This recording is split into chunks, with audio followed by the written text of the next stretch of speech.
This is Good Noticing. Hello, Ashley. Hello, Claire. How are you? You guys, I'll just take you behind the surface of what's happening. I'll take you to where the bacon is underneath the Band-Aid. I'll take you to the red hot blood of how sausage gets cooked. Ashley and I did just record 20 minutes of this podcast, and it was phenomenal. Ashley then did say that she was not recording. And so we're experiencing a minor setback. We're reliving the past, a little bit Minority Report style. Like we've seen it once. We are doing our best because once again, we're across the world. Can I say it's just really hard when we're not in the same place because I feel that we are one brain with four legs and when half my brain is overseas. I did forget my laptop. I did forget to record the first chunk of this podcast. I feel like things are emotionally teetering, but intellectually thriving. We have a really great episode ahead. No, and I have to tell you guys, we have so many great topics, and I am working on about 3 hours of sleep from the last 4 straight nights. So I'm feeling delusional. I'm feeling insane. And I have to say, that's exactly where you want me. I just say, Rachel Sennett was so right when she was like, it's actually really hard to make a podcast and nobody talks about it. Okay, we talk about it all the time. I guess that's kind of mostly us. We're the only ones out here saying that it's hard. Well, one of my things about how like it's so hard to print stuff, and actually it should be, because when you think about what we're doing, I'm like, you're taking the imaginary and making it corporal. Like I remember in college, the hardest part of college for me was printing things out. And I would just be like, well, of course, Claire, like you're inventing something out of nothing and you're touching it and you're giving it to somebody concretely. Of course it should be difficult. Like you've ejected from the mind into the hand. Yeah, and that's 3D printing an idea. That's how I feel about podcasting. I'm like, well, when you think about what you're watching right now, we've got 2 girls across the planet from one another chatting about important stuff like Emma Grede. And the fact that you can watch it wherever you sit and have the exact experience that we're having. Like, yeah, that should be tough. That should be tough to do. Exactly. And it is. Whenever they say they should make it harder to get podcasting equipment, I kind of want to be like, okay, well, we're actually working so hard. How much harder could you make it? It's easy to get the equipment. It's actually quite hard to set up the equipment and find the lighting and then touch all the buttons correctly in order. I actually had something very fun happen to me. I have all my podcasting equipment with me right now, including the camera and the Zoom recorder. And when it went through the security at the airport, we had a good laugh, me and the security guard, because they took it out and like went through it and they were like, are you an influencer? And I was like, no, I'm a podcaster. And I go, is that legal in this country? And they go, it is, but I wish it wasn't. And I said, you and me both. Anyway, Ashley, do you have any announcements for the people? Yes, I have an announcement. We are going to be coming to Boston for the next edition of our book club.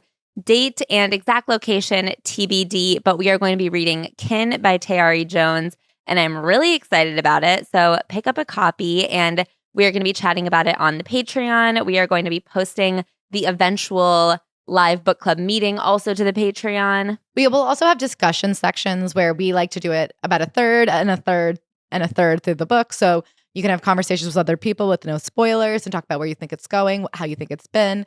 It's really great. I have to say, a worm from our community really bailed me out of a pickle this week. And so I'm so pro worm. If you haven't gotten to know the worms yet, get on it. You're making a mistake. Yeah, join the book club. We also have a kind of crazy Patreon coming up this week. Because I've been flying so much, I had an opportunity to finally read Lisa Rinna's book, Against My Will. I will be talking about that memoir. We will be talking about the Sierra cover story written by Hunter Harris, who's one of my favorite online people. What else are we going to be talking about? Also, Lauren Sanchez Bezos and the Bezos Met Gala. She had a recent piece in the New York Times style section that I think it's going to be interesting to take a little peek at. And then, a lot of people I don't know if a lot of people are boycotting the Met Gala, but a lot of people are saying that people should boycott the Met Gala. And Zohran Mamdani, did you see the rat stoppage that he's up to? I mean, the man is on top of the world, on top of my world. Well, can I say, I give nobody rat credit till the rats secede. Yeah, but I think in terms of making steps towards trash credits, he's doing incredible work. And maybe the rats will find something else to sustain themselves on. Maybe they'll become termites and eat our houses. Yay. I'm not even anti-rat. I saw a cute one recently. I thought it was a little baby mouse. It was a baby rat, and I thought, that's sweet. Claire, do you have any recommendations? Can I say, it's been a tough week. My recommendations, I guess, are 1, call your grandma. 2, get traveler's insurance, but also maybe not. I don't know. I'll let you know if they help us out ultimately. And then 3, skip. Honestly, it's good that you're not in New York this week. Summer ended, and I feel like it's kind of depressing to just like kind of lose that piece of myself already. I think we had enough summer. We got the summer we deserved, which was about 3 good days. What are your recommendations? My recommendations are I've been going to the movies a ton. Call me Claire Parker. I've been really out in the theater watching things and thinking thoughts. And I feel like, no one's ever talking about it, but the drama. I really liked it. I feel like a lot of people are talking about it. Oh, we're going to talk about that on the Patreon this week too. It's such a movie ripe for discussion. And I feel it's like a perfect dinner and a date movie. Yeah. Like go to see the movie and then go to dinner with your friend or your paramour. I can't believe the way I was able to avoid spoilers about it. I really recommend avoiding spoilers. We are going to talk about it this week, but it's been out for a little while. And also we include time codes on the Patreon so you can skip right past it if you haven't seen it yet and then come back to it later. But it's such an interesting movie. And that Zendaya is so pretty. Our producer Audrey was like, she was wearing a flannel shirt that made me go, should I buy flannel or is it just her? And then I was like, that's so interesting because when I saw it, I was like, hair half up, half down. Why isn't more people doing that? And I'm like, maybe they are all doing it, but it's just different when Zendaya does it. Yeah, everything she does is just different and just right. Even that wedding dress, I was like, I don't know. Could anyone else wear that wedding dress? I'm sure millions of people have, but I've never seen a plain white dress before. People should wear white to their weddings. It looks great. Yeah, think about it. If I could go back in time, I would have. Now that I've been influenced. What was my next recommendation? Oh, a perfectly ripe blackberry. I guess a perfectly ripe anything that's kind of on this podcast. We find out foods are in season and it turns out they're so good that way. But I was in line at the blackberry store. There's like this fruit stand kind of near me. And I was buying a couple containers of blackberries because I knew I would down one container per sitting. I feel like those blackberry containers, those are not for like picking 2 berries. You kind of have to take them in one go. So I got a couple containers because they were on sale. And this almond lady next to me goes, she also had a couple containers of blackberries and she goes, it's the same price as a candy bar. And yet they're so much more delicious. And I was like, can I say there's no way you bought 2 boxes of blackberries for $1.69? No, but when she was young, candy bars were $7. And so I feel like she has no idea. Bananas are 10, candy is 7. Yeah, exactly. And times have changed, of course. Everything's gotten cheaper, but she has no idea. So, we had a good little laugh. I think it makes sense that candy bars would get cheaper as we get better at the technology, a lot like TVs. Yeah, that's so true. It's interesting what gets cheaper and what doesn't. Because I'll tell you what, I broke one of our cameras last week and those things do not get cheaper.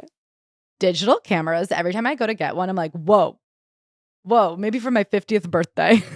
I will say, especially because we bought these cameras a couple of years ago, I kind of thought rebuying like the same lens that I bought 2 or 3 years ago, I was like, well, surely it'll be a lot cheaper this time. The way I guess they appreciate with rarity, I don't fucking know what's happening. I was like, what do you mean this now like twice revised lens? Like there's like 2 new iterations of this lens and yet the old one is more expensive than last time. That's awesome.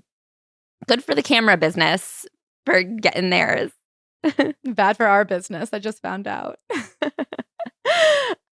And then my third recommendation is, there's this brand called Innisfree at Sephora. Sure, spell that for the team. INNISFREE. Of course. And is it free? It costs money, but sure, tricky. Freedom from sun damage. What do you think ins are? Like, what do you think it's free of? Like, what doesn't it have that it's so proud of? Well, I think it's a non-US brand, so I feel like I'd have to understand more about the root language, which I don't know which one that even is. I like to imagine that it's Cockney and it's like, in it free? No, it's not, but step on your noggin anyway. Yeah, we're bilingual. Anyway, it's a really good sunscreen that I feel like it has enough heft that you're like, yeah, I'm definitely wearing sunscreen, but it's light enough that you don't feel gooped down by it, which I think is important. And is SPF what? 36. I wonder why. I know. I feel like sometimes I'll buy a sunscreen that's like 53 or something really random. And I'm just like, but what could that mean? It's very little kid who's 4.5. Yeah. Especially because I feel like when you talk to any like skin experts, they're like, well, unless you apply like 1/4 per inch of arm Do you know what I mean? They're like, the SPF doesn't even make sense unless you're applying it in the exact right amount anyway. Yeah. Should we get into this week's topics? I'm so excited to talk about what we're going to talk about. We've got Emma Grede, who, now that I say it out loud, has one of the craziest Dickensian names I've ever heard. We're going to talk about whether or not you should have children if you don't want to meet them. Can you be a billionaire who knows your kids? Not for women. We are going to talk about Geese, the PSYOP turned American rock band. I love that geese are a PSYOP and pigeons are spies for the government. Every bird you've ever known is actually quite dangerous. Anyway, okay, so we're going to be talking about Geese, whether or not you actually like them or if the internet just told you to. We are going to be talking about Kash Patel and his drunken disorderly conduct that is leading the nation. And finally, we read Lena Dunham's new memoir, Famesick. Before we get into it, Ashley, Lena Dunham's memoir, yes or no? I guess I feel like it's so hard to say because I think so much of it depends on how you already felt about Lena Dunham. And I don't know anyone reading this book who like didn't already have a feeling about Lena Dunham. And I feel that it only amplified the things that I find most annoying about her. But like she's a good writer. And I've always said that. Yeah. She's a good writer and someone who I have grievances with. But God damn it. After reading this book, I watched 5 episodes of Girls last night. That is a great, like, that's such a good show. Someone should like rewatch it and do a podcast. That's such a good idea. I'll call my friends Amelia and Evan. I feel like they might be interested. Okay, so Cash Money. What is he up to? He's having fun. So The Atlantic was working on another multi-interview analysis of his leadership in the government, much like the New York Times piece that went viral a couple months ago. The Atlantic interviewed a ton of like current and former FBI employees, only to have it like perfectly buttoned up this past Friday when Kash Patel apparently could not log into his work computer, had a full-blown meltdown, and like left the office assuming he'd been fired. Oh my God, he just assumed that they had like kicked him out and hadn't told him? Yeah. And it turns out it was just a technical error, or I kind of feel like he forgot his password. Well, wasn't his password already hacked? Could it stand to reason that somebody went in and changed it? Well, I don't think his FBI, like his work password wasn't hacked. His personal Gmail was hacked. Okay. Does this seem like a man who has 2 different passwords? I wonder if they just were like trying all the different syntax, like Cash Money 1, Cash Money, ! Cash Money. And then finally they just tried password and they were like, oh, we're in, boys. Password is back. So anyway, this past week, he thought he'd been fired, and like for good reason. Apparently, he's on the brink. We know he hasn't been doing a good job, but it's hard to know who agrees that has any power here, you know, because there are people within the government that hate him, but Donald Trump most of the time quite likes him, especially because he is extremely willing to use his powers to kind of like rid the FBI of all people who ever participated in any anti-Trump activity. The people he doesn't agree with, he calls them deep state ops. He's been diligently ridding the FBI of anyone who was investigating January 6th. So he's done a lot on behalf of Donald Trump, which has earned him pretty good favor within the administration. That being said, he is like a big-time alcoholic, it seems, which is a huge problem in his position. I mean, I think it's a big problem generally in the government, especially holding that much power. But he is someone who, I guess, regularly is like publicly intoxicated, which is super dangerous for like American safety. Within the DOJ, in their mandate, they're supposed to like not be visibly intoxicated kind of ever, because it makes them targets. Like, you know, in James Bond movies where it's like a sexy lady is just like, have more martinis and tell me your password. Like, it seems like that worked on the director of the FBI. They think recently he's like given up secrets. Well, he does give up secrets whenever he's drunk. Asked. That's so me. I mean, in the news, like when he said, we've got the Brown University shooter, like he'll say things before he's supposed to say them. Or is he just lying? It's hard to know if he's lying or if he just likes to make statements before he has all the information. Can I say that it's so hard because finally we got like a female coded FBI director and it's like, yeah, he's manifesting. Yeah, he's emotional. I'm sorry, we can't be emotional at work anymore. We can't like hope for the best. We can't speak it into existence. So, like, it's hard to know when he's been intoxicated and just, like, tweeting crazy shit or when he's sober and just saying things out of pocket. But generally, he's, like, a deeply untrustworthy person who's, like, the director of the FBI. It sucks to hear that he's untrustworthy because he sounds so much like me. But isn't that the problem? A relatable guy shouldn't be the head of the FBI, but you need somebody with like, you need somebody who's like, you're like a dad. He has no dad qualities. He has no good dad qualities. You need like a buttoned up loser who like loves rules. That's kind of the whole thing. And not a party boy with a pop star girlfriend. No, she's not a pop star. I tried to act like she was like a hot girl and I just couldn't bring myself to do it, even for the joke. I know. You bailed on it halfway through the word. I know. I'm just in another country and I'm worried about like what the people here will think of me.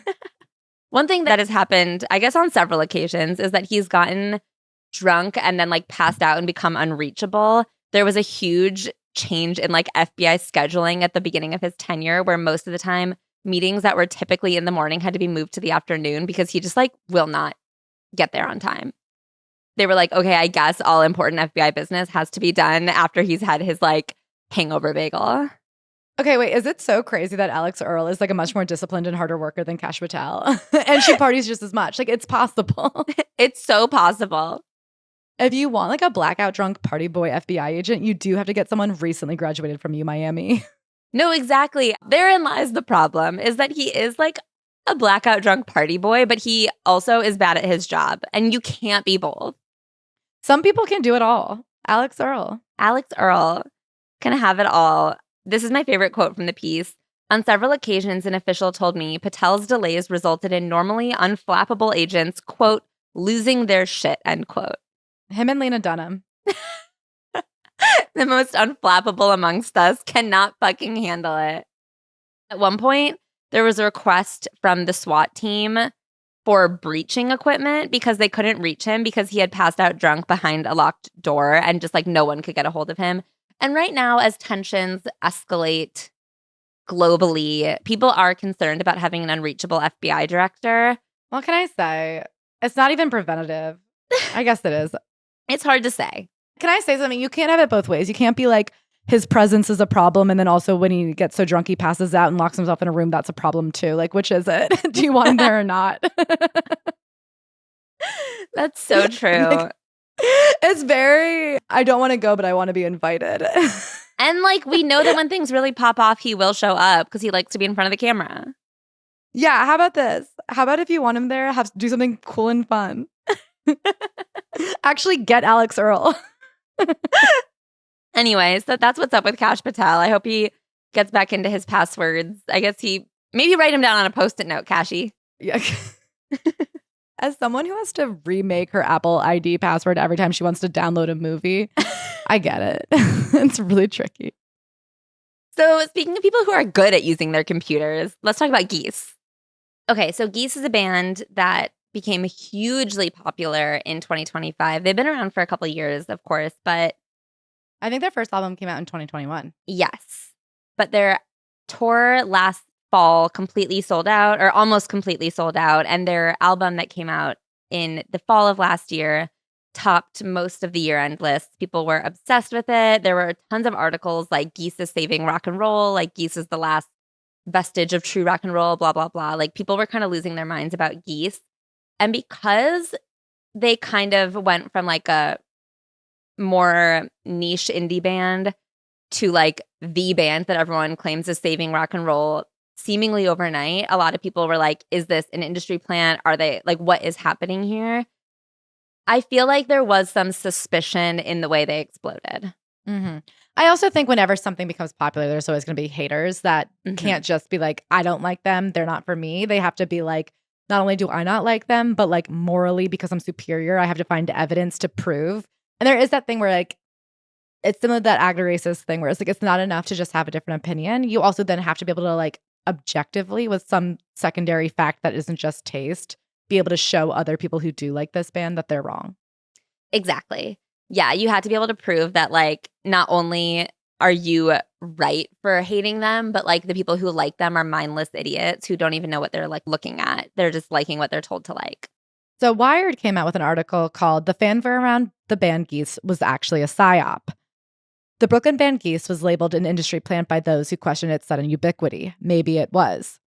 And so this article mostly cites Eliza McClam's Substack, which then poked around our website after listening to a South by Southwest interview. It's one of those funny things about like, where did investigative journalism go? Eliza McClam, if you don't know, was half of Binge-topia. She is now a full-time musician. She's an incredible musician. She's a great writer. And I think she's like a wonderful thinker. And she writes about a lot of topics and she's touring. And so she obviously wrote this article that was a lot about the types of advertising that are expected of bands today and how it goes beyond even mainstream bands. This article then kind of took what she was saying and took her information and took like a kind of malicious bent at it, which she, I think, has since rejected. I think she's come out and been like, by the way, that wasn't my point. I wasn't here to try to like, especially because multiple times in her piece, she talks about the way that like she would do it too. And not only that, but that she loves Geese. But okay, so I want to get into Chaotic Good Projects, which is the marketing firm that is being investigated here. They are a music marketing firm that uses a strategy that I actually have a couple friends who work in music. One of my friends works in like on the tech side at a major label. And this is like kind of their primary marketing. Like par for the course. Yeah, this is what they do now. What Chaotic Good Projects does is they create like a network of fan accounts basically that every time the bands they're working with like do something, they clip it to shit, are constantly pushing it out. They're making like fan cam edits using songs that they're trying to get traction on. They just like make tons and tons of videos and things using these songs, highlighting these artists, etc., trying to drum up excitement about them and generate awareness about them. So this is not illegal.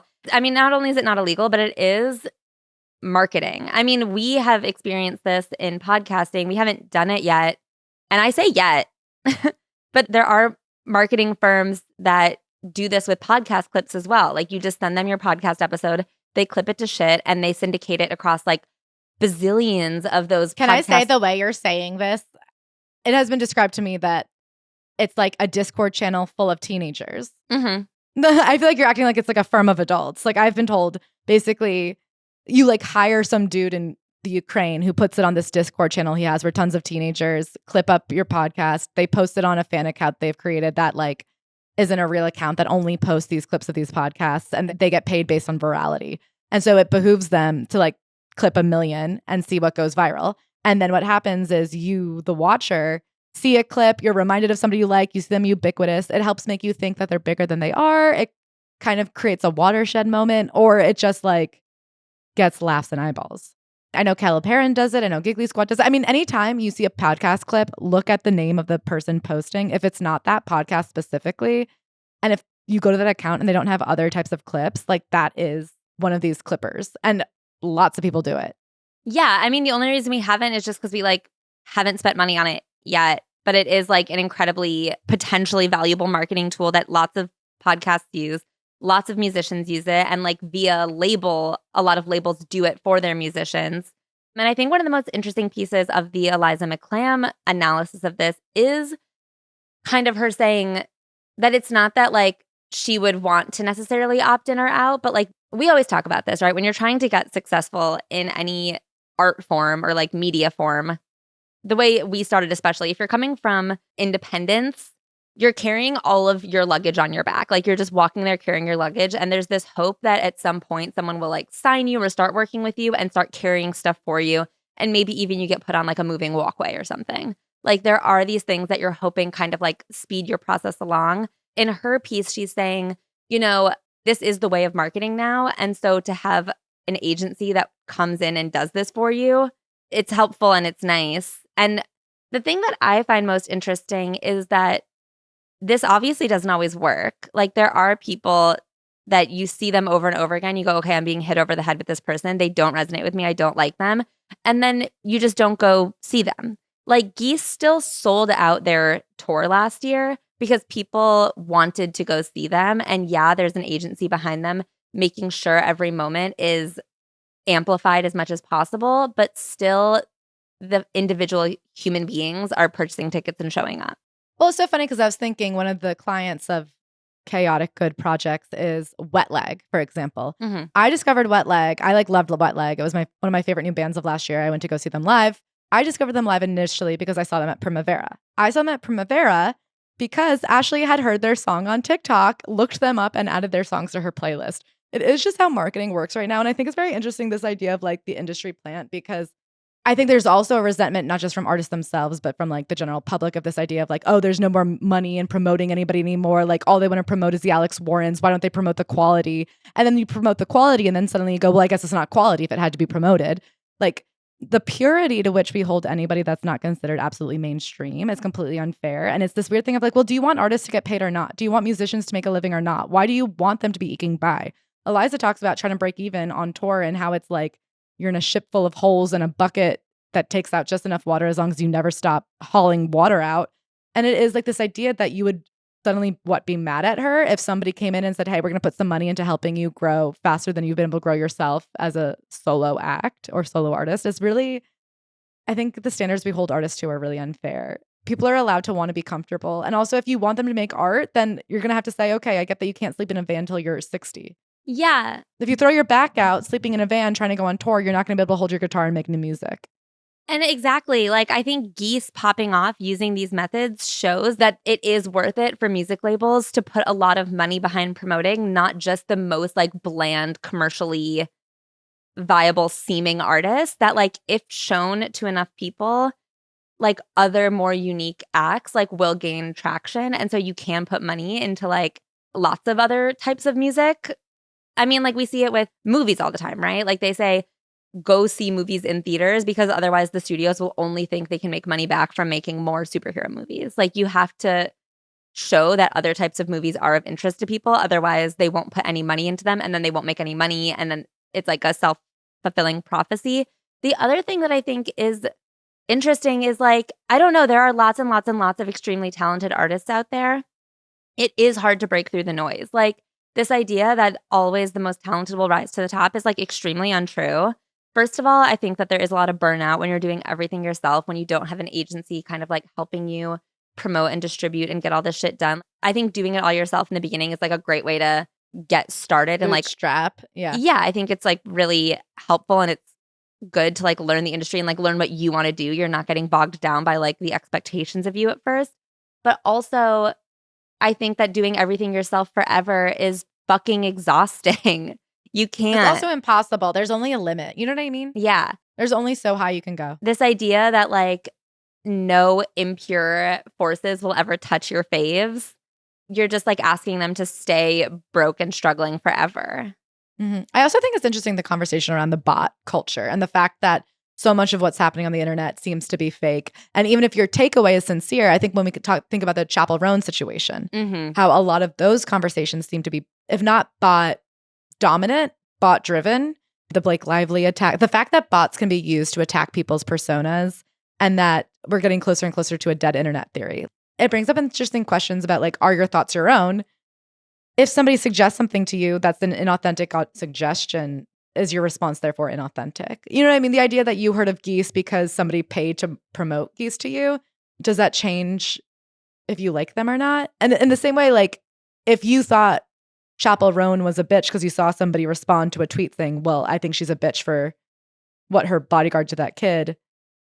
Sure, that might impact you. I guess we're all sheep to some degrees, but it is like, I don't know, this idea of like, what are your own thoughts? Can you still come to a similar thought, even if it was a thought that was pitched to you first? It's like an interesting conversation. Yeah. About the way bots are being used for good and evil. Okay, so Claire, what do you know about Emma Grede? I know that she's super rich. I know that she works with the Kardashians. I know that she's beautiful. She like looks like something about the Kardashians. They only work with women that look like Kardashians, right? They only have like beautiful partners.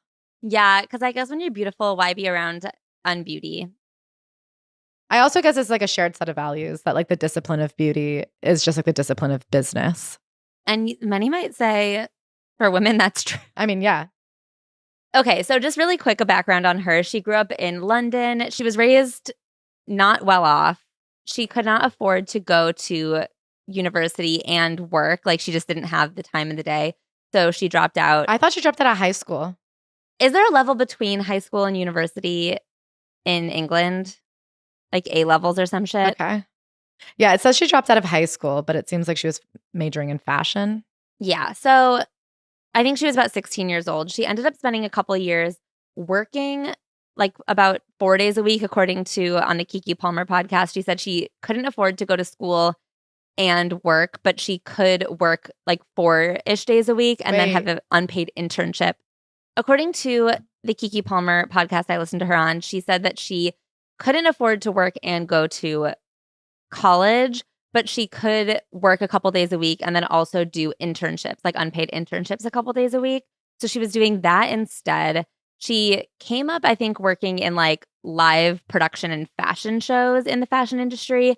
And then in 2008, she founded a like branding and marketing agency, or like a branding and talent agency, which she then sold a decade in for like an undisclosed amount of money, but apparently a lot. And that's when she... Well, she was then named the 88th richest self-made woman, right? In 2025, she was the 88th richest self-made woman. So when she was like in this talent branding marketing agency world, she met the Kardashians. She pitched the idea of Good American to Kris Jenner. She said, I would like to work with Khloe on this. They ended up launching it. They launched it in 2016 and did $1 million their first day. Then she ended up doing Skims with Kim Kardashian, and she's launched 2 other brands since then. She's a chairman of the 15% Pledge, which is the initiative for retailers to reserve 15% of shelf space for Black-owned businesses. And like you said, she is the 88th richest self-made woman in America, according to Forbes. So this week, she has been majorly in the news because her book just came out and people are pissed. So can you read the headline that went viral that got a lot of backlash? So one of the first pieces of information from her recent press tour that went viral was the Kardashian whisperer who says 3 hours with her kids is enough. And it's so funny because when this article went viral, of course, a lot of people were upset about this headline. And I kind of was wondering, I like to give benefit of the doubt because I know people like to get riled up and I know that people like to be hard on women. I assumed she was saying like 3 hours a day with your kids. And I was like, that probably is like on a good day what most working parents are getting, right? Like kids go to bed really early because they're losers, famously. Like, you know, if you're commuting to work at 9 a.m., you're probably leaving around 8. Kids go to school really early once again because they're losers. And so I'm like, there's a good chance that like you get home from work at 6:37. You probably have an hour, maybe 2 before their bedtime. And that means maybe you have an hour, maybe 2 when they wake up. I'm like, that's probably what most American parents are getting with their kids, 3 hours a day. And she's probably saying if it's quality, that's fine. That is not what she said. That's not what she said. She said she's a 3-hour mom max. She goes, on weekends, I can do 9 to noon, but that's it. Then I need to do stuff that fills up my own cup. Yeah. She compares it to limited edition fashion collabs. Yes. She says that they should be high impact core memories through big moments like fishing trips or New York getaways. I guess this is why she works so well with the Kardashians, honestly, because Kris Jenner is a high impact core memory lady.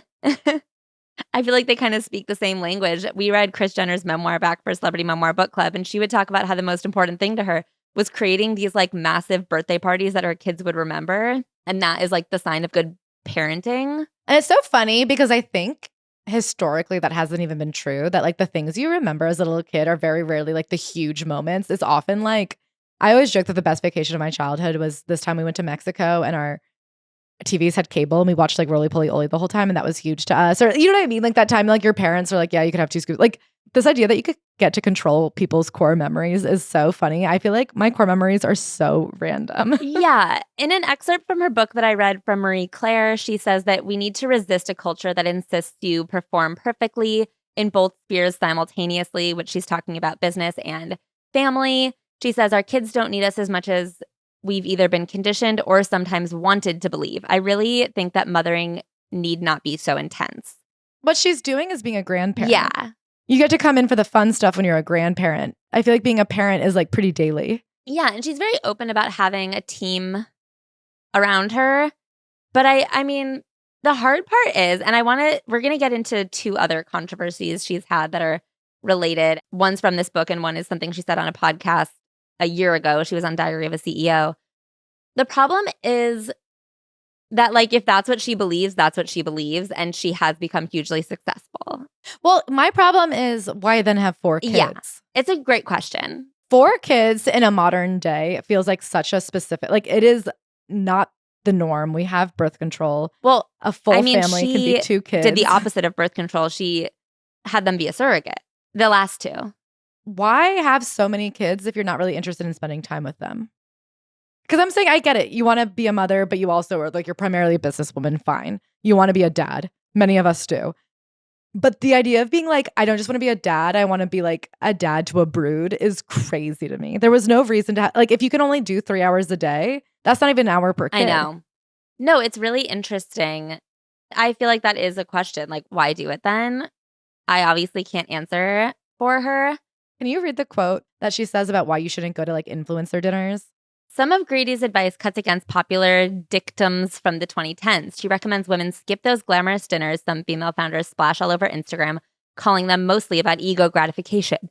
I guess this line killed me because I'm like, I feel like your kids are about ego gratification. Yeah. Like, right? Like there is something in her image of a successful woman. It's not just the business. It's like, and I have more kids than you and my body's tighter than you. It's like, she's so perpetuating this lean in of like, I can do it all times 10. Yeah. That being said, so I listened to her on Kiki Palmer's podcast. I don't want to like elevate her too far above Sheryl Sandberg. I just found what she said to be a lot more grounded because she talks a lot about the way that she does not feel that her level of ambition is like a moral imperative in any way, and that women do not need to go after promotions or success in this way. But if you want that, this is how she did it, and this is how she recommends you do it. And I think that is like a really interesting divide for me, is this idea that like she's not saying women need to do this, but she's saying if you are a woman who wants this, here's the answer.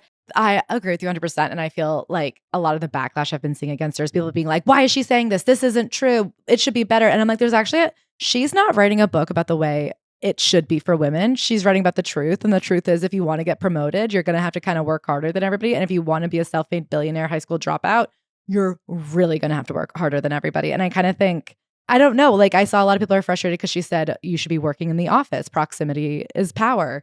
Is better to be seen than to be left at home. And I am like, yeah, I get that hurts women and it hurts like the layers of oppression.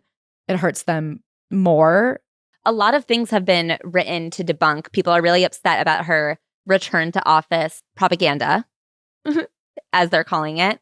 And I saw a bunch of pieces that have been written about it and a bunch of videos that have been made about it. I've seen a bunch of pieces that are offering like somewhat counter statistics that don't actually debunk it. I saw a video from a woman saying, actually, there's another statistic that says like women are more likely to get promoted from home because you're not like dealing with the visibility of being a woman. Your work is speaking for itself, essentially. And that maybe is true too. But I think a lot of these are anecdotal, and a lot of this conversation has a lot to do with like what you're even trying to do. I think in general, for her to say women need to XYZ is probably way off. But also for anyone to say, actually, she's wrong because women need to do this. Like nothing is that cut and dry. I also think the joke of somebody like Emma Grede, who is so exceptional. She's not just a successful woman. She's like one of the most successful women. She didn't just come from a difficult background. She's like a high school dropout. You know what I mean? She's like really overcome a lot. And I think that kind of drive is just in you or not. You can buy all the books in the world. You can follow everything to a T, but you have it or you don't. And I think truly like 0.0001% of people even have that kind of ambition, and fewer percents even have the follow through. So it's so funny for us to sit here and like hem and haw over whether or not what she's saying is how all women should be. Of course, not all women should be that way. Majority of women, men, children, aliens can't be. Do you know exactly what I mean? Like jaguars can't run as fast as she's running at this thing. So like, who cares?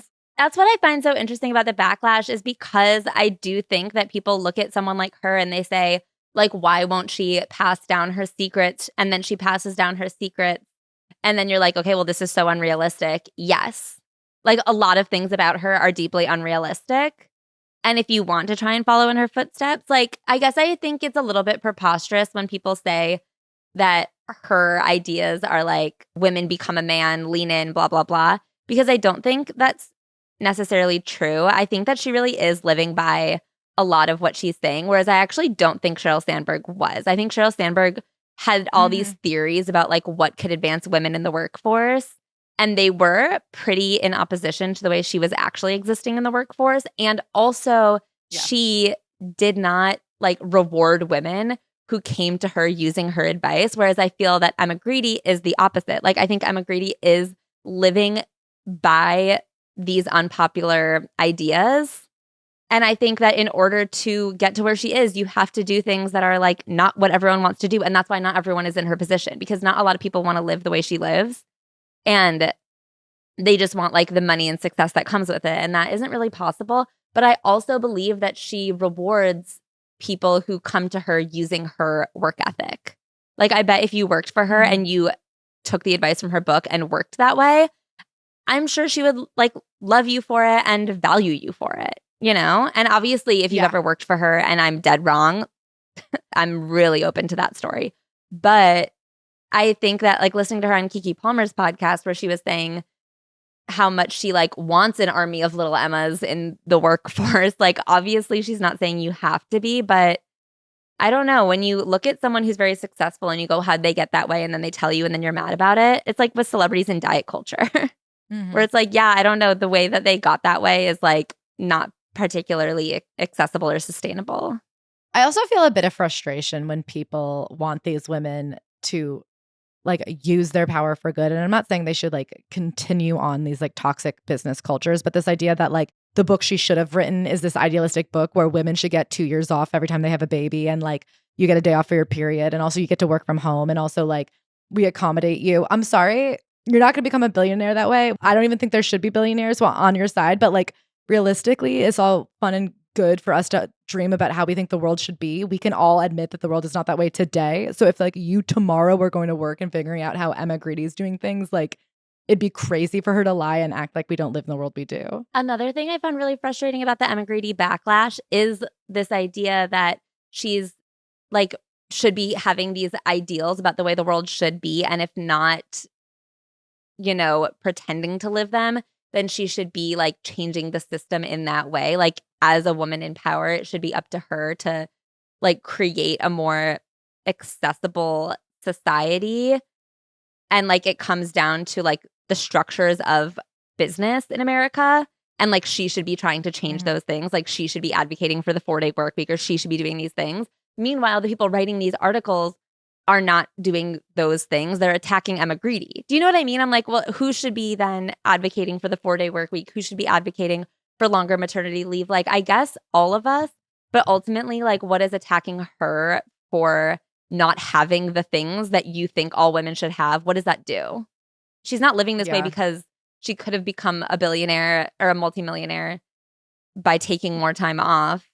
Maybe she could have, but that we just don't know. No, I mean, that's what makes me laugh is even Lena Dunham, and we'll get into it later. She's like, if I could have gone back and done anything, I wish I would have said no.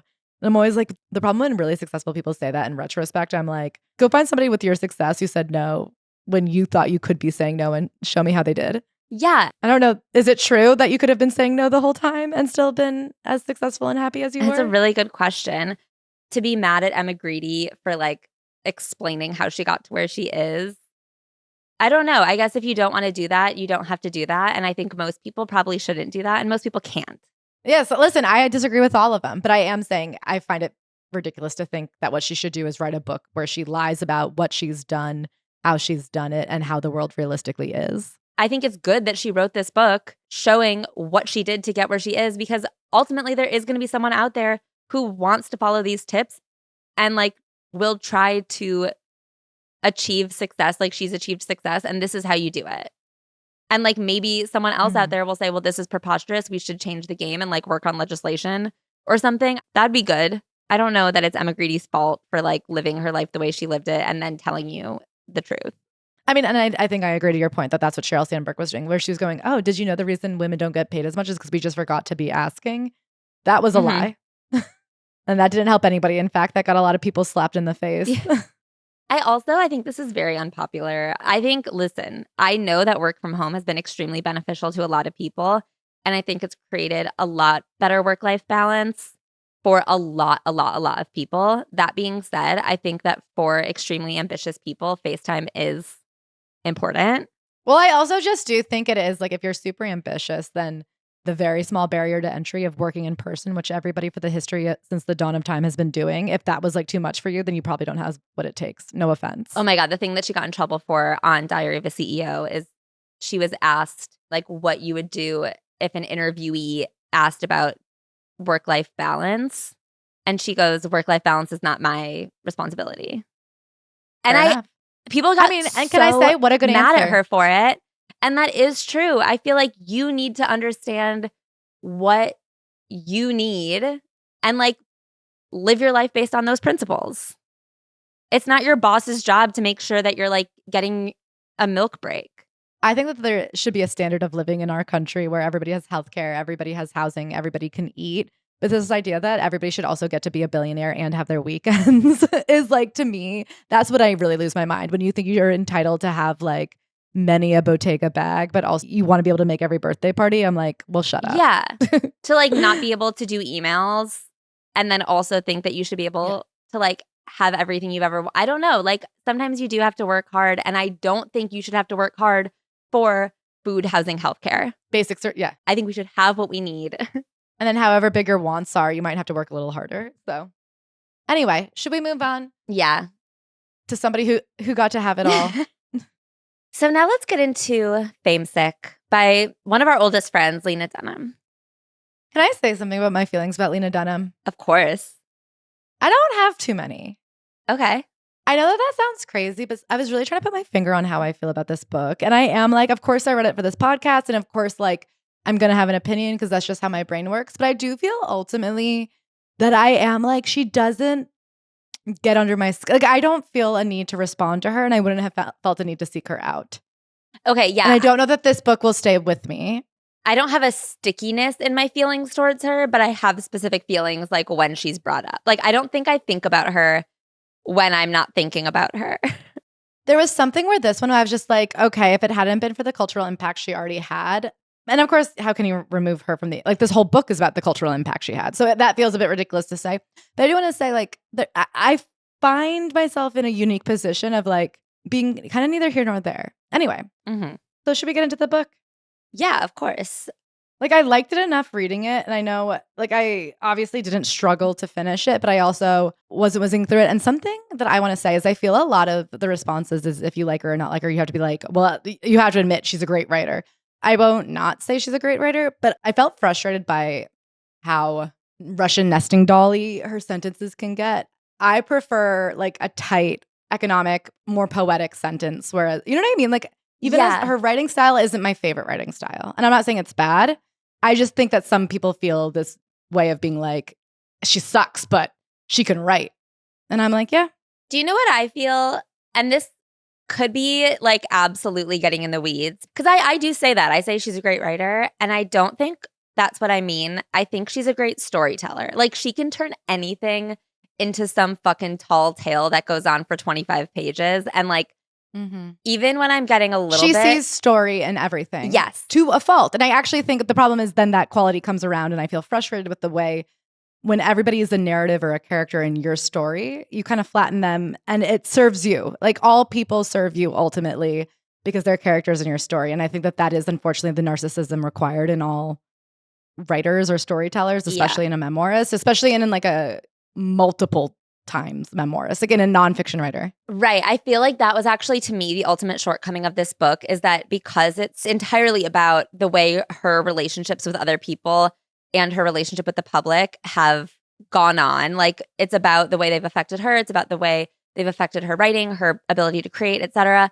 And I think that because she turns everything into this like absolute story, when she's not being honest about someone, it like almost makes the book not conclude right for me because so many people are integral to this story, but none of their stories end in a way that makes any sense to me. Like she's only in service of her own narrative, which this is her memoir, so of course she is.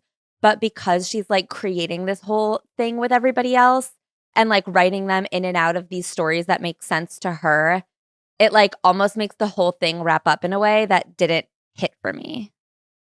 Okay, so let's get into what I like about it because I feel like that's actually a good segue. Something that I do want to say I really like about this book is I really admire the bravery of it and the topics she chooses to tackle. I think women talking about fame and the downsides of fame, the Royal British way of saying like never complain, never explain. Like I do think that that is a good way to go about being in the public eye. I think it's incredibly brave to talk about the downsides of being famous in this like smart way and not necessarily when you're, on the floor puking and being attacked by the paparazzi and it's obvious. But I think it's unlikable to do so. And I like really admired it when Ali Wong did it. When Ali Wong was like, listen, I know I'm rich, I know I'm successful, and I know I have a husband, but it turns out I also want some other thing too. And that might be like a boyfriend. Like I really admire that kind of bravery. And I also think something I admire is she's very honest and does something really difficult, I think, in this book, which is be unlikable. And it's in a way of sticking up for herself and liking herself, which I find more interesting and more honest to me than I think her previous memoir, which was about like shocking you into what a fucking weirdo she is.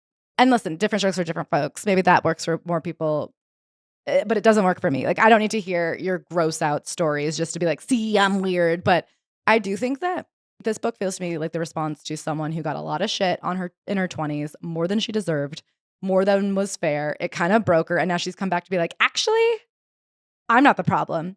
You were kind of the problem. It reminds me of that scene in Mean Girls when she goes, actually, I'm not bad at math. You're kind of bad at math. I'm actually really good at math. This whole book is that to me, which I liked, but still, as you said, I'm waiting for the third memoir when we come out with balanced perspectives of both sides. That's something I'll be quite interested in. Yeah, I agree with you. I think this book gets a lot closer to the bone. I think the first book she wrote, she had like a real idea of what she wanted to project. And I think the first memoir was like a symptom of one of the things that I find difficult about her, which is the way that she was widely disliked. Like her name, she talks a lot about in this book, became synonymous with just like a up your own ass, like millennial. Yeah, hipster millennial, faux feminist. Bravery is being naked. Yeah, and I think that there are some things about this book that I think fell short that she actually has acknowledged in some of the interviews I've seen about this book. And I feel like writing this book helped her get closer to where I wanted her to get with this book. It's interesting you say that because I, too, have heard her explicitly say things in interviews that I went, wait, where was that in the book? Yeah. And I think it's so interesting because, like you said, she was like wildly disliked and part of it was deeply unfair. But then there was a period of time where she was really playing into it, which I've seen her admit in interviews since this book came out, but I don't feel that it's in the book. And I think that her first book was a lot of her playing into this story because she wanted to be in control of it. Like, if you're not going to like me because I'm oversharing about sexual exploits, then I'm going to overshare like the stinkiest sexual exploits I've ever had. And it's just like, yeah, no, I know. I didn't like that about you. Exactly. And to segue again, one of the topics I heard her talk about in an interview that I admired was she talks about her own ambition and the drive she had and how ambitious she is. Whereas in this book, I don't feel the word ambition is used. It's not acknowledged head on. And in a very Will Smith way, there's a lot of copping to workaholism. There's a lot of copping to the pressures when 200 people look up to you or like rely on you financially. This idea of like, I had to keep making this incredibly glamorous, validating art because other people fed their kids. If it weren't for me, if I didn't keep working, how would other people's kids go to college? Listen, if I can hold Will Smith accountable, I can hold Lena Dunham accountable. Yeah, those grips worked before you and they'll work after you, okay? Don't sit here and completely act like you just kept going for the good of others. It's quite rewarding financially, emotionally, spiritually, famously. To be the star and creator of the show you created. Of a show that is like widely critically acclaimed as well. Yeah. I think something that's so interesting that this book does that's a huge departure from the first book is like in the first book, she really identifies as like a woman who, just can't figure out how to be a woman the way other women seem to be able to figure it out. And she's on the outside, but she loves sisterhood and she's just a group of girls. And here she really wants to rewrite the narrative and not rewrite, but like she's done with that kind of she got accidentally nepo babied into fame. And now she's like, actually, I was a genius. I was a baby genius. And I was poised in the communities of filmmakers that you admire. And I came up with all of your faves. And that's who I was. And that's where I came from. And so she talks early on about being like, right after college, I got a studio in this downtown warehouse, Manhattan, with all the other filmmakers. Mary Bronstein, her husband, who's a collaborator with the Safdies, who are also there. The Neistat family, those YouTubers. Like and then Casey and yeah, Casey. He has a real punched in face. yeah. You know? Yeah. And probably it wasn't naturally that way. I bet you it's been punched. He has a face like, what were those candies? The sour Warheads? He had a real warhead cartoon head where you're like, maybe from jumping out of too many planes. I feel like he catches a lot of harsh wind. And you can definitely see it. Something has really bastardized the work of gravity when it comes to that head. Her senior thesis short film went to the Slam Dance Film Festival in Utah. She met a bunch of filmmakers there. And then back in New York, they had this like downtown warehouse studio space. She got a studio there. She shared an office with Greta Gerwig. I do like hearing about this stuff, and I think it's so interesting. I don't think she's ever talked about it before. We've read every essay she's ever written. Well, it's funny because she talks about how much stuff she was making at this point, and she named all these other movies and shorts and stuff, and the only one I had heard of was Downtown Divas, or there was another word in there, but Delusional. It's basically this Delusional Downtown Divas. It's a short web series she made with her friends about the gallery scene in New York. And I do think it's interesting that like the thing she was willing to put forth was like the messy, weekly, female-based one that she made with her gal pals. But she completely left out that all these other serious filmmakers who were mostly men, and she says they were mostly men, were also around her. And so it's interesting that she's like willing to forego this kind of fake feminist sisterhood of like, it was always just me and the gals to be like, oh, do you only take men seriously in art? Well, guess what? They took me seriously too. I was in the boys club. So now what? She has this line here where I think that this is in service to her like new identity, which is very successful indie filmmaker, where she says, I didn't start this looking to be a celebrity. Instead, I'm here because of an almost unrelenting drive towards self-expression, which manifests as workaholism and single-minded obsession that actually runs counter to a skilled manipulation of fame. And while I agree she doesn't have a skilled manipulation of fame, I think that once celebrity became an option, I feel it's hard to say she didn't move towards it. And we see it a lot, and I'm excited to talk about her family. One day she'll write a memoir when she's able to be like genuinely critical of her family, specifically her dad, and that's going to be the most interesting book she ever puts out. But she gets at it a lot, kind of what it's like to grow up as a commercial success in a family of self-serious artists and how they kind of almost look down on her success. And I think that's her great divide internally is like, I wonder if that's like actually the subconscious motivator for why she sabotages herself so badly. If she could just admit to herself, like, I like being famous. I wasn't popular growing up. It's fun to be popular. It's fun to know Taylor Swift. It's fun to go to the Grammys. She loves designer clothes.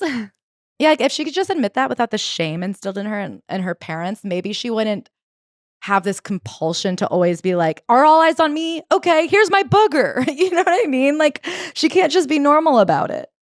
Yeah. No, I do think she really needs there to be something like weird and off-putting about what she's putting out there, which I think also like really goes to explain that first book. Like season 3 is when it came out, and that's when she was skyrocketing towards mainstream fame. And I think she like needed to put more out there about how I'm not your famous TV star girl. I'm gross. This is flashing forward a lot, but when she's fighting and breaking up with Jack, when they're like having one of their final worst things said breakup fights, he says, it's like you want all these people who love your work to hate you. Artists are supposed to make people happy and you just don't care. And I actually think what he sees as just don't care is the fact that she's driven to try to get people to like her. And then once she has it, she kind of doesn't know what to do with it because of the way her parents have raised her. Yeah. Is that a fair psychoanalysis? Would you give me that? I'll give you that. I like Thank that. Okay, so going back to her early days, so she's in this downtown studio. She ends up writing a feature film called Tiny Furniture that she wants to have her mom and siblings star in. Her mom ends up making some calls to raise $20,000 for them to shoot this. They shoot it in her parents' house. Her dad goes to their summer home to get out of their way while they make this film. And it ends up going to South by Southwest and winning like the big prize. Yeah. So I guess like she later claims she's not a Nepo baby. She still to this day resents this idea that she's a Nepo baby. She also resents the idea that anybody on Girls is considered a Nepo baby. It had nothing to do with it. And I am like, you could say that once, you could say it twice. But when all 4 girls are Nepo babies, plus when I was thinking about it, Jenny Conner, who she does deliberately bring up is the daughter of a Sopranos writer. I am like, it kind of is weird. Like, you have to at some point take a step back. It's like when people don't believe in systemic racism and you're kind of like, okay, well, like, let's look at all these examples. Are we noticing a pattern? Like, what do you think is causing that pattern? Like, why did you feel so comfortable with exclusively the children of other famous people? Why did those people seem to consistently stand out to you? The problem is she just like won't acknowledge any lick of it. And I wish she just wouldn't talk about it at all. But she has a couple little lines in here kind of laughing at the way people call her a Nepo baby. And even do we want to read them? Yeah. So after her movie wins the Grand Jury Prize at South by Southwest, the movie that, again, her mom made calls to raise money for, which isn't nepotism, but it is like the way she won't even acknowledge that it's privilege is annoying. Then she gets a bunch of meetings out in LA because, you know, she's at this point now like a celebrated filmmaker. At this point, my mother called in her second and last favor. I guess I really am a Nepo baby. The first favor was that her mom's like high school boyfriend's brother was like the founder of UTA, United Talent Agency, one of the big 4 talent agencies in the world. So like, even though she didn't have that through industry connections, she had it through like life connections. To act like that's not a big connection is preposterous. At this point, my mother called in her second and last favor. I guess I really am a Nepo baby. She asked my father's college friend, Nancy, a gamine brunette who had lived in LA for decades, writing for trade newspapers about the ins and outs of business, to open her guest room to me. And this, again, like, whether you want to call it nepotism or just like general privilege, the way she's kind of making fun of it here, having a guest room to stay in for meetings in LA is huge. Lots of people can't afford that. Like when I moved out to LA, my dad's cousin lived there and I was able to sleep in their guest room while I looked for an apartment. And I would not have been able to move to LA had that not been the case. That to me is not like a Nepo baby. That's not what nepotism is. That's just like somebody with a, like, would you consider yourself a Nepo baby? No, but I'm saying that the way she like makes fun of Nepo baby to skirt even acknowledging privilege is, I think, what makes it so frustrating. Yeah. Like, I think there is a massive difference between nepotism and privilege. And I think the way that she like constantly rails on this nepotism argument to not acknowledge that she ever had any leg up is like obnoxious. Can I read the ones that kill me? The cast was a bunch of daughters of. Blessedly, the term Nepo baby had not yet been invented, but the fact that we all had parents with various affiliations to arts and entertainment was a constant point of conversation. Never mind that nobody watching HBO had ever heard of my parents, unless they had trawled some of the quieter corners of the Museum of Modern Art and studied all the wall tags. That to me is one of the most insane things I've ever heard. First of all, you don't think anybody who watches HBO has been to MoMA? You don't think anybody who watches The Sopranos, the inventor of prestige television? I mean, it's for people who go to the MoMA. It's just so funny to both like undermine the audience of HBO so bad and then also be undermining your parents. Like, there kind of is no higher elite finding than being in MoMA. That's like one of the great museums of the world to be like, whatever, yeah, they're in some small corner of it. Who even cares? Like billions of people. It's one of the most traveled New York City tourist spots in the world. And then to also be like, plus, what does anybody who watches HBO know about fucking art? What does that have to do with anything? It's so funny to me. And then, of course, she's like, Adam would get really offended too because his dad was the manager of a Kinko's in Indiana. And you go, does that make me a Nepo baby? And it's like, Adam, you stay out of this conversation. That was the whole joke, that you were the star. You were the first breakout star of Girls, truly. And kind of to this day, the only true movie star from that show. And that's what we were all noticing. Isn't it interesting what happens when they pick the guy solely based on talent? But her mom goes, it drove my mother crazy. We're artists, she would shriek. We're hand to mouth. We figure it out. Some years are better than others, but doesn't everybody understand that? My parents were constantly shuffling all the pieces on the chessboard, bargaining with their bank accounts and the impracticality of their chosen careers to keep us in the city, whispering behind closed doors. Well, just whispering. In our loft, there were no doors, save the broken sliding one on the single and always occupied bathroom. She loved saying that they only had one bathroom. Isn't that the house that sold for $6 million a couple years ago? Yes. Would they be able to cover another year of tuition for their anxious child who needed very special attention in order to graduate from the 9th grade? Would this finally be the year we had to leave the city and finally enroll in Old Lyme High? Which is where their lake house is. It's so funny to be like, every day we were scared we couldn't cover New York City private school tuition from our Soho loft and would have to move to our country house in Connecticut and just go to a public school. Don't you understand? It is just Lena, listen to yourself. You sound crazy. I just wish she wouldn't even acknowledge it at all, I guess. Like, what is the point of saying anything if what you're saying is that dense? And I think there was a way she could be like, I'm not a Nepo baby to the extent that I got success. Because to take it back to you being like, her mom called her friends for $20,000. Her mom calls her friends and goes, listen, this is really good. Like, you'll make your money back. And sure enough, they sold it the next year to IFC. Everybody made their money back. Made a genuine investment like it was AI or something. And I think there's evidence like that. You know, look at Rob Kardashian's sock company. Not everything that gets money in it is good. Not everybody with access to funds can create art that succeeds. Like, there's enough evidence that you yourself are very smart and successful, Lena, that you don't have to like undermine your parents. But that's like a big theme of this book is what happens when you have these snob elitist parents that you outperform. Yeah. Yeah. And I think that she has so much trouble like understanding her place in the world that she was raised in. I think this one line was really interesting to me. So she goes out to LA. She has a bunch of meetings. HBO offers her a blind pilot deal. She goes in and pitches girls. She also clarifies there's this story that she sold girls from like a scribble on the back of a napkin. She's like, we had a meeting. We had some really good ideas. I went home and like wrote out a pitch that they then bought the next day. And there's a line in that pitch that I actually love. They have varying degrees of ambition, but have been raised to achieve. And I find that to be like an interesting descriptor of women in the millennial generation, specifically looking at the Emma Grede aspect. So Judd Apatow calls her and is like, I want to help you with this. This sounds awesome. I want to produce it. He becomes like a key player in the creation of Girls. And then she has to meet with a bunch of showrunners because she is 24 years old. She's never even been on a TV set before. And so she has a call with Jenny Koner, who had worked on, was it Undeclared?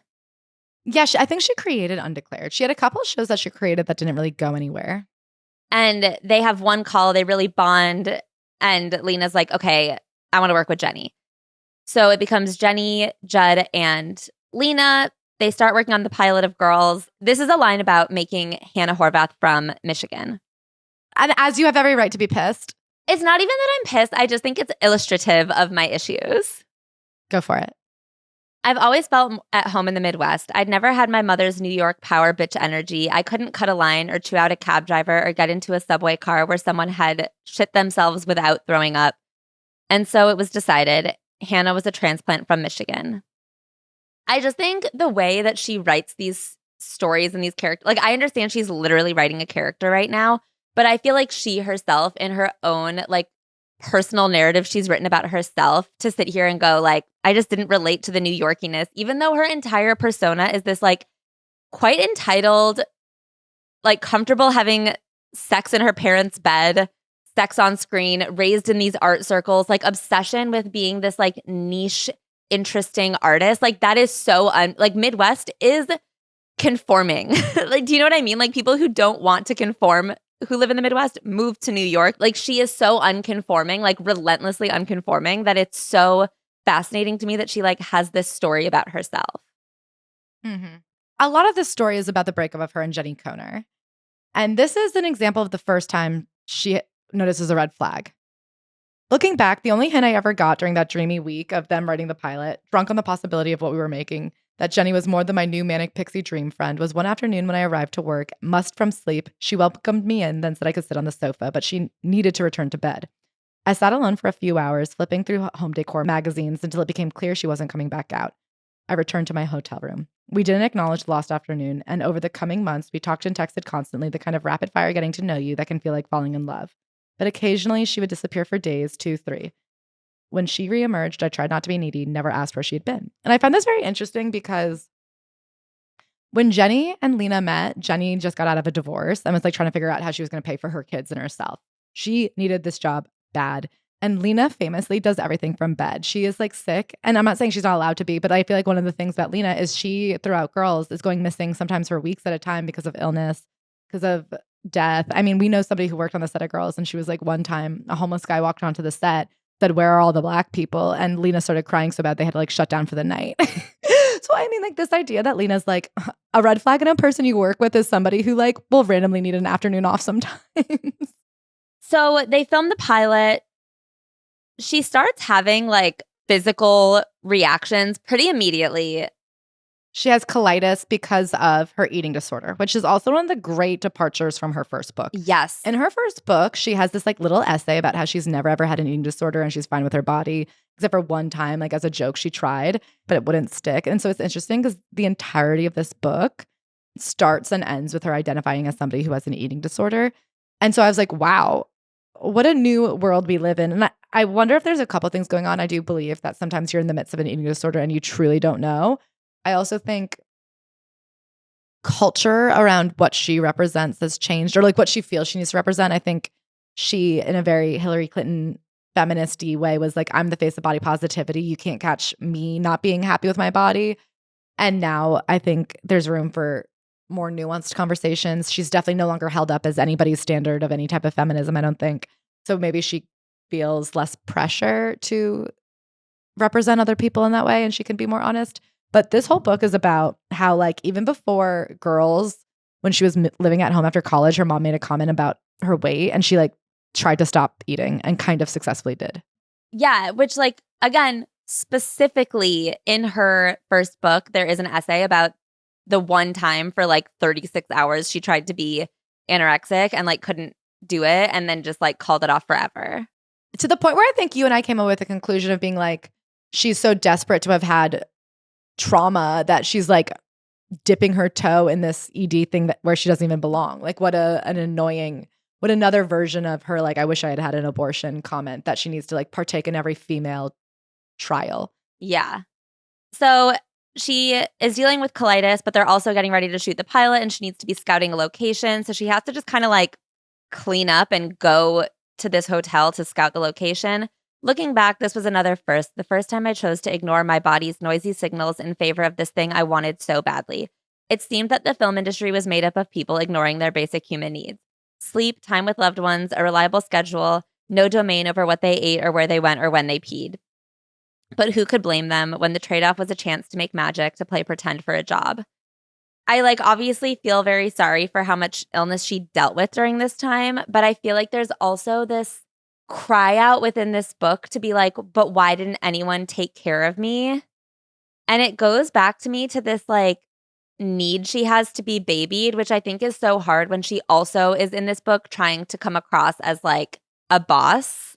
She really wants to be a baby. And she's constantly into her late 20s, early 30s, going home and like sleeping in her parents' bed. And not to skip ahead, but when they start writing season 2, Lena has a dissociative period that lasts for like a week, during which she pops her own eardrum that ends in her dad coming out to LA, bringing her home and calling her boss and saying she needs time off. She'll write by herself. It's better that way.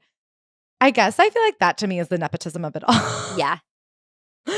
I don't think if you had a dad who was just like an accountant, like would your dad call our network? Like if we had a TV show, could you imagine your dad calling the producer at like FX or something and being like, Ashley's sick, she can't come to work today? That would be crazy.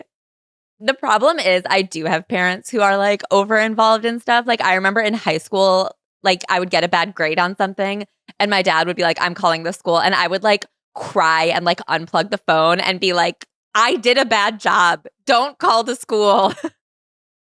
See, but that's why you hate Lena. Like not hate, but like I do think, I don't like this quality in her, but you more than me really cannot stand little baby girl-itis. And there's so much baby girl-itis in this book. I mean, even at points where it's like annoying and points where I feel like genuinely frustrated for the people around her by it. Like there's this one part where she's been hospitalized. She wakes up from surgery and she calls Jenny and she says, you didn't look out for me. No one was looking out for me. And while I do feel the end of this book is her kind of realizing that she needs to look out for herself, I don't think that there's any look back at the way that she unfairly kind of expected it from other. Like, I think she's like, well, from this point forward, I have to look out for myself. Not like, and also previously, I had a pretty unrealistic expectation of like how much my coworker should be my mom. It's a bit of naivete to think that the supervisor hired by the network because you are new to this job represents you and not the network. Yeah. That was the mistake she made. And I think it's a mistake probably everybody's made at some point early in their career. But unfortunately for her, early in her career was like pretty high up the ladder. Like she started rung 10. Yeah. And I feel sorry for her. I think Jenny was hired to be a Lena whisperer. I think from the minute she got hired, I don't think HBO knew that she was a baby. They were aware that she was 24. They did know that they needed someone as like a handler and a guide. I do think that her literal job was to tell Lena what she wanted to hear. And I wonder like what level of best friendship actually existed between them. Because Lena is someone who wants to lay in bed with her best friend and braid each other's hair and watch a movie and then get to work. And like how much of their best friendship was Jenny being like, okay, this is her work style. And how much of it was her being like, we're in this together. Well, something I guess brilliant that HBO did was when they said, you get to choose who this person is. It's like they said, oh, she'll pick her own warden. Yeah. Yeah. And as you said in a conversation we had, like it is an interesting dynamic because yes, Jenny is older. I think it's like she's in her late 30s, early 40s maybe. And obviously Lena's in her mid-20s. When Lena turned 26, Jenny turned 40. Okay. So there's a significant age gap between them. But as you pointed out, Lena hired Jenny. Yeah. And ultimately, Jenny has a lot of leverage over Lena and uses it professionally to her gain. But these first couple of years, Jenny needed Lena. And then later she like resents that. And I think rightfully so. Like clearly Jenny did hitch her star to Lena's wagon or whatever. Her wagon to Lena's star. I think that there's a lot of resentment that comes from Lena from this early established dynamic that Lena is never able to shake. It's hard because in the beginning, Lena is so young. But as she gets older, I feel like she never really establishes autonomy. Eventually in this book, they have this contract negotiation where Lena is offered a shit ton of money from the network. Jenny is offered some money. And Jenny is like, well, we should be paid equal. And so Lena goes back to try to renegotiate. And they're basically like, yeah, I mean, if you want you guys to make the same amount of money, then Lena will make way less so that Jenny can make more. But you guys are not going to get like the same deal that Lena was offered. That would be crazy. Jenny is not the star. And Lena agrees. Like she takes less money so that she and Jenny can be paid equal. And she resents Jenny a lot for putting her in this position. And she acknowledges that she could have said no, but I think she believes Jenny should have told her she could say no. So then they're making a pilot. Like we said, she casts all Nepo babies and Adam Driver. Well, as she says, what I like is because it's not only that her parents were too esoterically famous to make her count as a Nepo baby, but then she goes, well, I didn't even know Brian Williams because he was so mainstream. So she wasn't a Nepo baby hire because I didn't even know her dad. And I'm like, I love it. You can't be a Nepo baby if your parents are too famous or not famous enough. There is no, like, it's just a made up word. And she just doesn't even mention Zoja's dad. Yeah, David Mamet. What the fuck could playwriting have to do? What could it possibly mean? What would two artists who can be found in the MoMA know about David Mamet? Yeah. What could David Mamet, one of the most famous playwrights in America, even know about the entertainment industry? That's such a good question. And then don't even bring up Jemima Kirk, who was quite literally just hired because she was already Lena's hot best friend. That's different. That's not nepotism. And they only know each other because they went to like rich artist private high school. So then Adam Driver auditions. He has this audition that kind of sweeps them off their feet. It changes kind of the entire concept of what the character of Adam is supposed to be. He bites her shoulder and they're like, wowie zowie. And thus begins this odd kind of, I don't want to say entanglement, but they have this interesting push and pull of a relationship where his unexpectedness creates a lot of great momentum between the two of them on screen. I have a quote. And some confusion for her off screen. If Adam had been lackluster in rehearsal, now he was focused, as if the sex scene were a mission that had to be completed with as much vigor as basic training. As in his audition, when in character, he was a man possessed. He would often shout filthy improvisation, seemingly unbidden. The same was true here as my careful blocking went out the window and he hurled me this way and that. It felt so real, part of me was afraid that when I turned around, I would find I was suddenly in a full penetration 1970s porno. And after a few mimed thrusts, I called cut. But of course, it turns out it's great. She's like, the people in Video Village who are watching it were like, that was amazing. And she was like, okay, from then on, we kind of had this tacit agreement. He could do whatever he wanted and I would just trust it. She also can't really tell if he likes her or not. Sometimes he won't speak to her at all. Sometimes he's very gruff. It doesn't seem like he's taking her direction at all. She's like trying to tell him about the character and he likes her, but forgets she exists when she's not in front of him. And she's like, yeah, that's fine. Like that works. And it seems like sometimes though, he'll like look at her and be like, you don't even know you're beautiful. To me, I wonder if he was just kind of method acting. I feel like he just became Adam to her. And I think she almost fell for it, which is funny because she based the character of Adam on a situationship she had with this guy who didn't treat her well at all. And then here comes Adam, where in playing the character in real life, he mimics also not treating her well at all. and she like falls for it again. She's like, is this love? Yeah, it is. Is this man treating me like shit because he's pretending to treat me like shit because he's pretending to be this other guy who treated me like shit? Is this love? I mean, she has, when she's explaining the character to him, she's like, he doesn't know he loves me, but he does. I'm like, to be so young and delusional. I think that's obviously a really interesting character to write. It's a hard thing to believe someone you wrote that character for is, because they are just playing the character you wrote. He is confusing. Like, they go through this one period of time where they're hanging out every night while his girlfriend is out of town, a girlfriend that he has been with since, I think, high school. College. They met at Juilliard. She calls him and she goes, my parents are out of town and I'm scared. Which... Can you hear me roll my eyes? Yeah, they literally clanked. So he starts hanging out with her every night. And then he has this one night where he's like, if I come over this time, it's going to be different. So he comes over. She doesn't let him upstairs when he buzzes. And they just kind of never acknowledge it again. And he calls her a week later and is like, oh, by the way, I'm engaged. It's hard because I think there's one shocking and unforgivable moment from him in this book. And that's when they're rehearsing while she's dissociating. And he throws a chair and says, stop just staring. Say your lines. He seems like an explosive, uncontrollable person who's often punching a wall, blah, blah, blah. But the problem in a situation where you're like the director, creator, most important person on the call sheet is that there's no one for her to blame for why she had this like unsafe set, except for that she did like the fact that he delivered incredible work.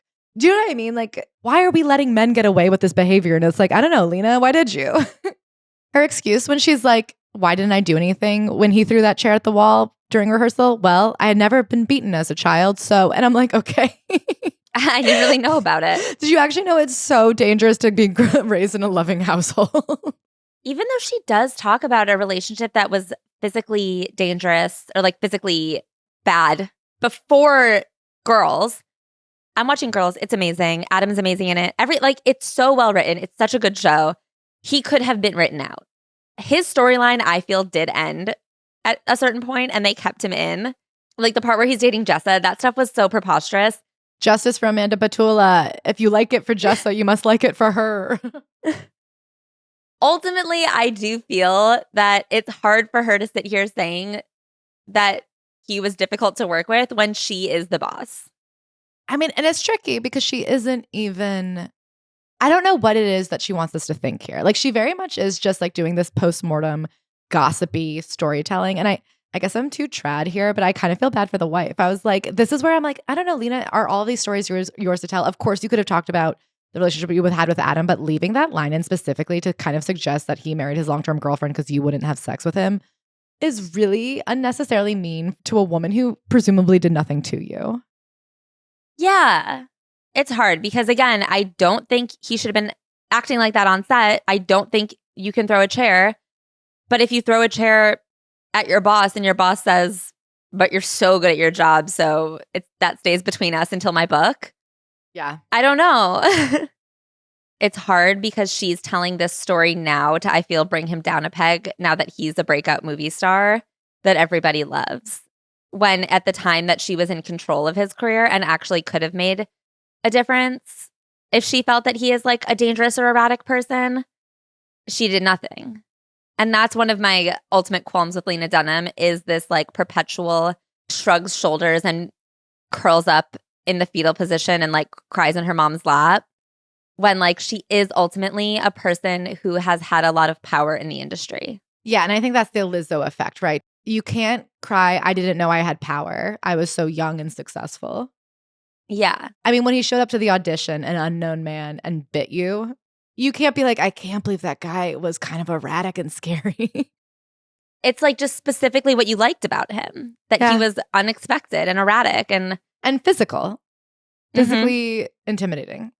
Yeah. And again, not saying he should be that way. I'm just saying you knew. Yeah, when we're saying where did it start and who allowed it to become a problem, unfortunately. Yeah. Okay, so I am interested too. Even though her one mother said she needed to lose 15 pounds and that started her anorexia, her other mother, Jenny Koner, told her she couldn't. Jenny Conner paused. I think the issue is you're too thin. And the thing is, it's not funny if you're too thin. It's just Sex and the City all over again. What made your movie special was that you weren't that. If we lose it, we don't have a clear voice. So Lena freaks out. Is like, I'm so sorry. Like, I've just been anxious. It's been hard to eat. And she goes, it's not that hard. Just put food in your mouth. She then goes on this like long tirade. It took me years until I was in my late 30s working with women in their early 20s to think about how I'd approach someone who was showing signs of disordered eating. It would never occur to me to do anything other than ask if I could help, express my concern about their health, their inner life, which resources they had and which they needed. The discussion of what we were eating on camera would be the last of it. I don't know. I kind of find this thing that she does a couple times where she does the moral high ground of I would never, which is interesting to me because I don't know. I think a lot of this book is about how she seems to be like losing relationships and she doesn't know why. She seems very out of control of her relationships. In addition to not knowing how people feel about her, she often projects in unfair ways and ungenerous ways, I think, that it gives her the like moral high ground to be mad at people. But specifically, and we'll get to it, this is also a woman who came out and lied about having information that undermined a sexual assault allegation. Like, I'm sure if you had come to her at this point and said, can you imagine saying that this woman's a liar because you're friends with the guy she's accusing? She'd be like, I would never. I mean, there's a lot of like, do you know what I mean? I feel like when you've done some things that are bad, and I get that she's been blamed for a lot of things that weren't that bad, but she's lived some life, she's been rung through the ringer, and she has made some big mistakes. I'm always interested when those people are still looking to be like, well, I would never. And I'm like, yeah, I don't know. I guess we don't know. I guess we don't know what you would or wouldn't do. And I'm always interested in people who are so sure. It goes back, first of all, to this balance of like, is Jenny her best friend or her boss? And obviously a best friend or a boss shouldn't act that way, but we are talking showbiz, baby, a famously toxic industry, especially regarding bodies. I think that she expects a lot of consideration that she doesn't necessarily afford others. Listen, if someone said this to me, I'd freak out. I agree with you. This idea that like, we don't know what she would and wouldn't ever do. There are a lot of things that she regrets heavily that she has done. I also think she's never been in the position of not being absolutely in charge. Do you know what I mean? This idea that like you have to kind of curry favor with the network in order to like get your shit made. I don't know. I'm not saying what Jenny did was right. Her job was to pass notes from the network. This was the network's notes. Maybe Lena would have done it better, but she's also has a lot of power. I don't know. You know, for someone who spent all of her 20s talking about how she had never had an eating disorder to only then realize, wait, maybe that entire thing was an eating disorder. She seems very sure about how she would talk about other people's bodies. And also, now that I'm thinking about it, all she does is talk about other people's bodies in this book. Whenever there's like a thin or like sexy woman, she's like her pert breasts, her tiny waist, her thick legs. She's in shape. She had a situationship with a guy who had a cleft lip, and her and all of her friends call him Lip. That's a really, I remember throughout this book. Sorry, that happened so early that I was like that. I also was like, that's weird. That is weird. And also for her to sit here and be like, I would never talk about someone's body that way. That's just not true. But the other thing that I think is interesting about the way this dialogue is written is that this book is a lot about her reflections on her relationships with Jenny and Jack. And now she hates them both. And I think it's hard to read early moments from them because I don't think she can look back at them with the same like wide-eyed optimism that she once had because she's writing it through what she's been through. Yeah. And you know what else is interesting as another good example? I mean, just to bring it in again, I believe she would never talk to someone younger than her the way that Jenny was talking to Lena. But also, she's never had someone younger than her be her boss. Do you know what I mean? She's only ever speaking to employees. And I think it's interesting to compare to her relationship with her brother, which was very strained and very difficult. And it seems like it's only recently kind of thawed and been fixed. The way Lena treats her brother, like she was completely out of touch with how she made her brother feel. At one point, she shows up to her brother's college to give a lecture. Her brother like hated that Lena was famous. She shows up to her brother's college to give a lecture and is like shocked that he won't hang out with her. And I was like, well, did you ask if he wanted you to? Like, I was like, oh, you hadn't even asked. You just showed up. You wanted brother time. So you just like went to his school to give a lecture. I am like, you actually also are very unsure of how to deal with people in dealing with your fame. You know what I mean? I mean, and can I say something about the relationship with the brother? Because I don't think we're going to really get into it again, but it's a really interesting example of when she wants to make a relationship work, she still doesn't know how to have like balance and conversation. I feel the relationship with the brother is just like, and I don't even know if this is the wrong way to handle it, especially with family, but just kind of this like absolute surrender to whatever the brother's perspective is from this point forward.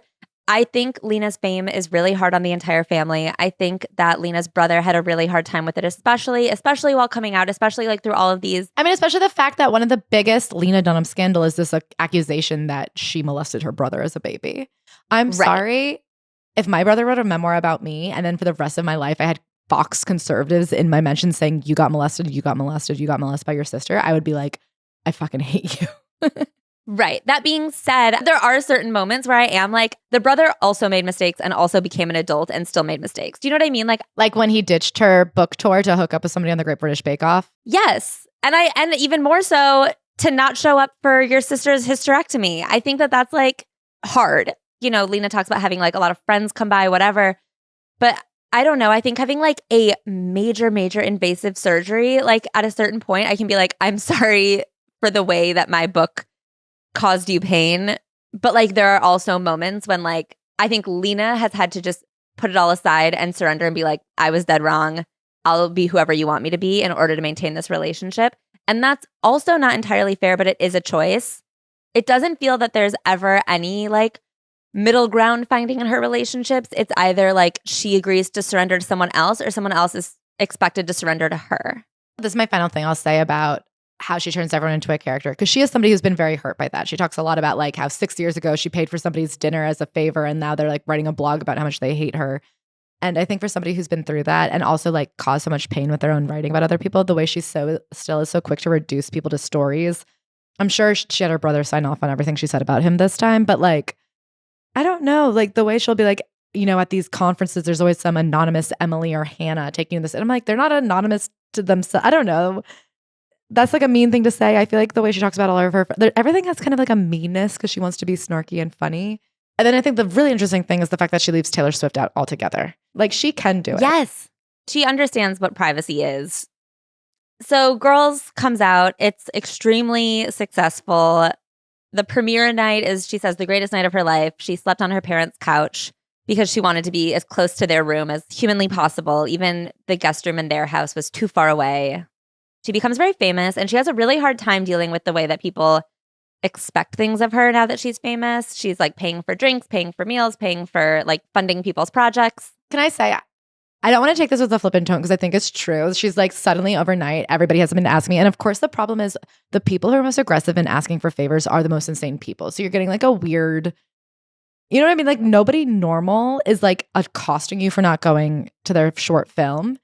But like everybody feels they get to ask you for something. And then like the people who are insane will ask you 100 times and make you feel insane. And I get that she was like, I didn't know how to have friends anymore because one, I was busy, and two, I was like struggling, but I felt like I couldn't complain to anybody about my life because like they're all still figuring things out in their 20s. And here I am complaining about having too many employees and too much responsibility and I should be lucky. And I am like, no, I get it. That's hard. That's very isolating. Yeah. So in order to get through this, she starts being prescribed Klonopin in order to handle like bigger moments of anxiety. It begins a bit of a downward spiral. Oh my God, there's such a theme in this book of all the shitty apartments she buys. And I'm like, yeah, that's so crazy. It's crazy when you're like 27 and you own so many apartments and they all suck. Okay, she has never liked one of her apartments. She also only ever lives in them like part-time, I guess, because she mostly stays with her parents. Well, also she's like bi-coastal plus mostly living with her parents. She's bi-coastal, bi-borough. That's when you live in both boroughs. Borough. Yeah. Bi-borough. So first she is living with her parents. Then she rents an apartment with her money from the first season of Girls that is like super shitty. She's like, fun fact, it's actually the disgusting apartment from the end of Frances Ha because my apartment was so shitty. And it's like, yeah, I guess I don't know why you rented such a shitty apartment. Like, I guess I don't know why. And then 6 months later, she buys property. And that's like ugly until Nora Ephron tells her how to renovate it. And then she moves in with Jack and she lives in an apartment she hates with him. And I guess I just don't really understand why she won't go on like one apartment tour before she signs something. Yeah. So let's talk about her relationship. She comes home after her first date to her parents, even though at this point she does own an apartment, and says, he's really funny. He lives with his parents too. And he also has OCD and a bad immune system. And he also loves Robin. And he seems like he'd make a very good boyfriend.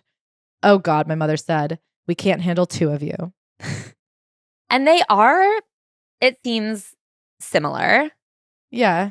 In ways that are like deeply, deeply not compatible. Well, I think at first it works and they're so busy. They're both like, I forgot We Are Young was the #1 song of the summer when they first started getting together. And I also cannot remember how We Are Young goes because all I can think about is that TikTok parody. Oh, yeah. Kyle Gordon's parody. Like I can't think of anything but that. I was like, no, I know exactly how it goes. And then I realized I think I'm probably singing the parody. Jack is very successful. Lena is very successful. Like she's also so busy. He's on tour, but she's also working insane amounts. And then she films in New York, but goes to LA to write the next season and also to edit the previous season. So she's out of town a lot. He's out of town a lot. I think their first couple of dates were like over the course of months before finally she was like, "Are you my boyfriend?" And he was like, "For sure." She's talking about like how all the girls handled fame differently. I was living on the internet despite pretending that I wasn't. Instagram was brand new and Twitter was only just coming into its insidious final form. And although there was praise, it was very hard to receive when so much of what I saw was enough to confirm every suspicion I'd ever had about myself. That I was fat, my face was mid, my voice was grating, there was plenty of hotter, better actresses. And then she's like, but the thing that made me feel better was I had this great boyfriend that proved I was worthy. Yeah, and I think that she got a lot out of being in like a buzzy couple. Well, I think it is like, here's this guy that could have models and he chose me. So clearly it's very validating to be chosen by somebody with options. I mean, he dated Scarlett Johansson for Christ's sakes. And then Margaret Quality. Yeah. Quality Margaret. Top notch. I do have a working theory right now that so much of Margaret Qualley's bizarre public persona, where she like refused to say anything in that Vanity Fair interview we covered a few weeks ago, might be out of anxiety for sounding like Lena Dunham. Like, I wonder if in their relationship, the specter of Lena Dunham looms large, and something Jack seemed to not like about her is how much hate she invoked and how much hate she attracted. And I wonder if she, like Margaret Qualley, is just so scared of not being what Jack wants that she's like, okay, don't make anybody think about me at all. And it's so interesting because she, I feel in that relationship is the one that people are like, her with him. I mean, he's so successful. He's like, I get it. And can I say, and a lot of her success came post him, not to give anybody too much credit. That's true. She did the Substance Married.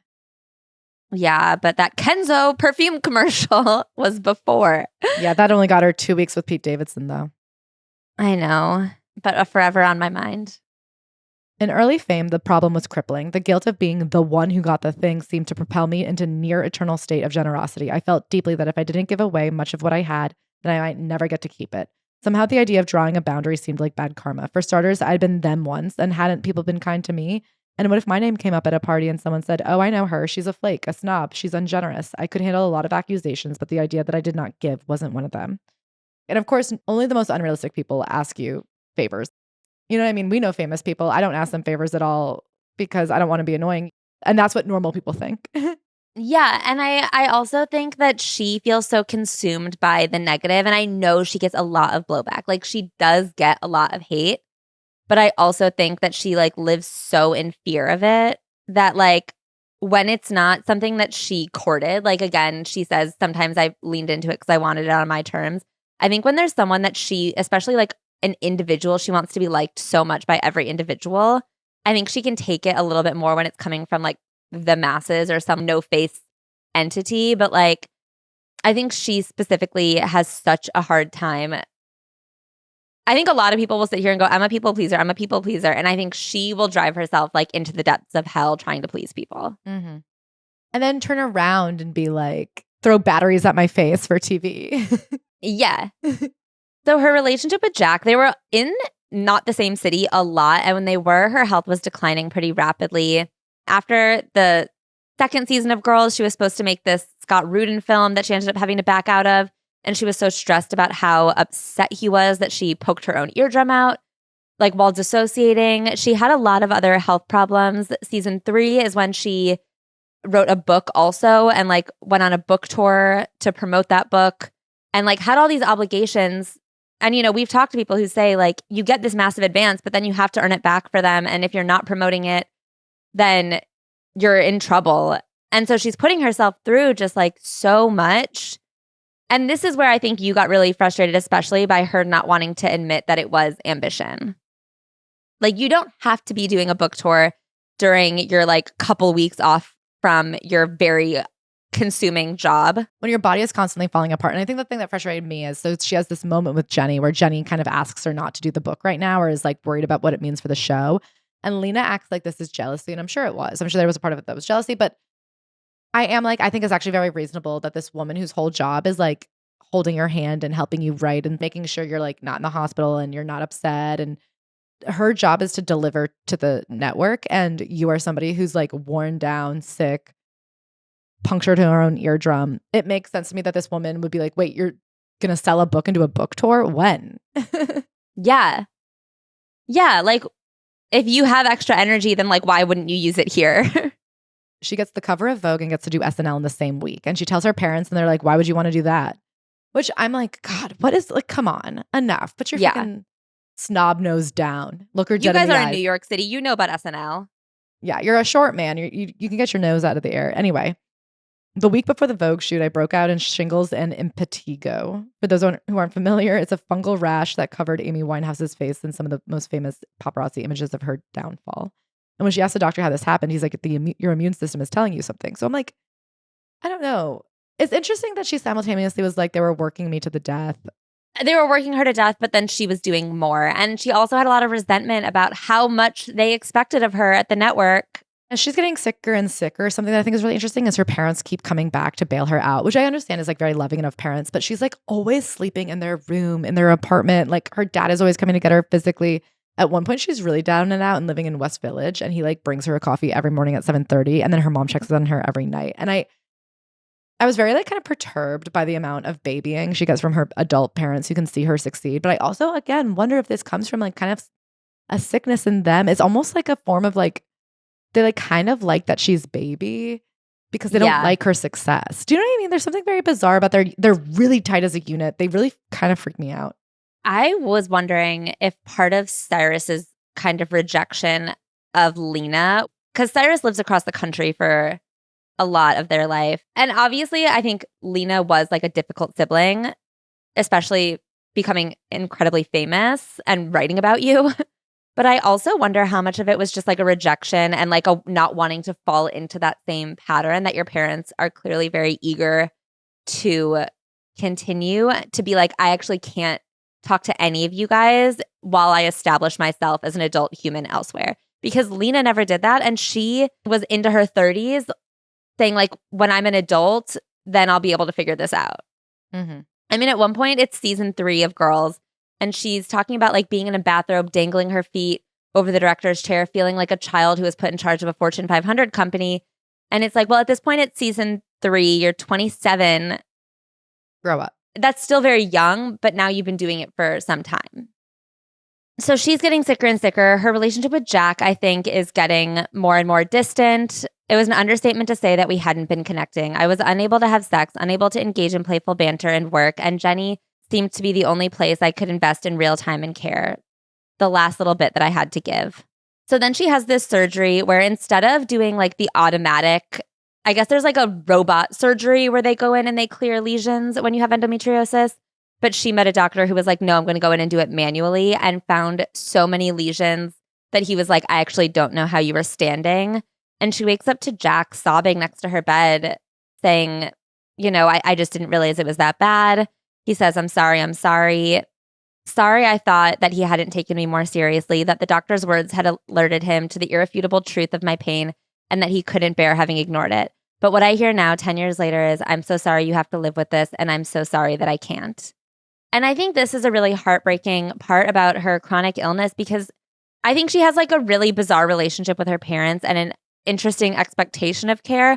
But as a chronically ill person, there is a version of care that I think she really needs that I think he really was not ready or willing to provide. Yeah. Basically, the rest of this is like Girls ramps up. It's more and more. She's an interesting perspective that like you have this idea that you have to say yes to everything because who knows how much longer it'll last. But the truth is the more you say yes to, the more that comes. And so she's getting more and more sick. She's getting more and more stressed out. She's taking more and more Klonopin. And she does slowly find out she's addicted. So Girls ends, they call it. Her and Jenny decide to embark on a new voyage. It's called camping. At this point, Lena is like non-functioning. She is so sick. She decides to get a hysterectomy. Yeah. So her doctor really was advising her against it. Finally, she just like puts her foot down and she's like, no, my uterus like doesn't even feel right in my body anymore. It's so fucked up. I can't live like this. This is a really unflattering line about Jack. She gets her uterus taken out of her body.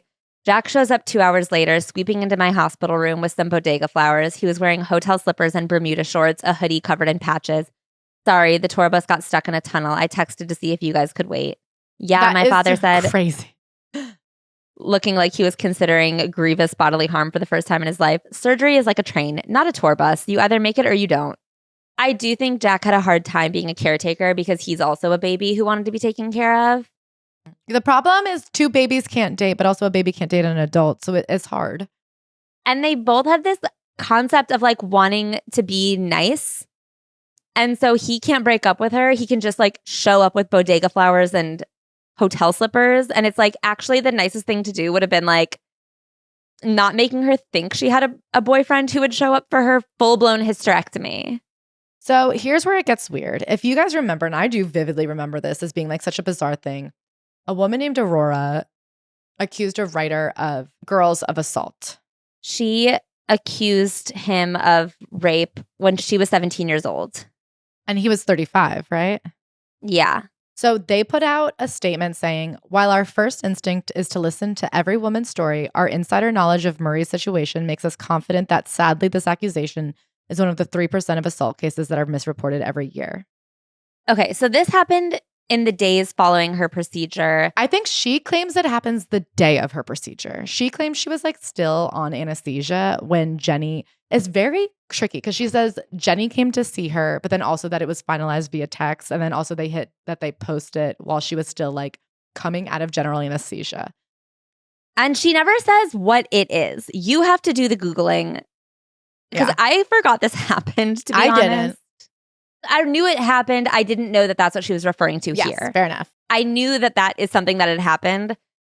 It is not acknowledged head on. It's only talked about as this unspecific moment where that she feels like unrelenting shame about. She says, I had no tools for apologizing, for making amends, or understanding why it had happened in the first place. And so I stopped then and there and gave up. I laid down and I didn't get up for a very long time. So she kind of suggests that Jenny, like, while she was on drugs, posted them to do it. I don't know. It's crazy because it doesn't seem like she knows right away that what she did was so wrong.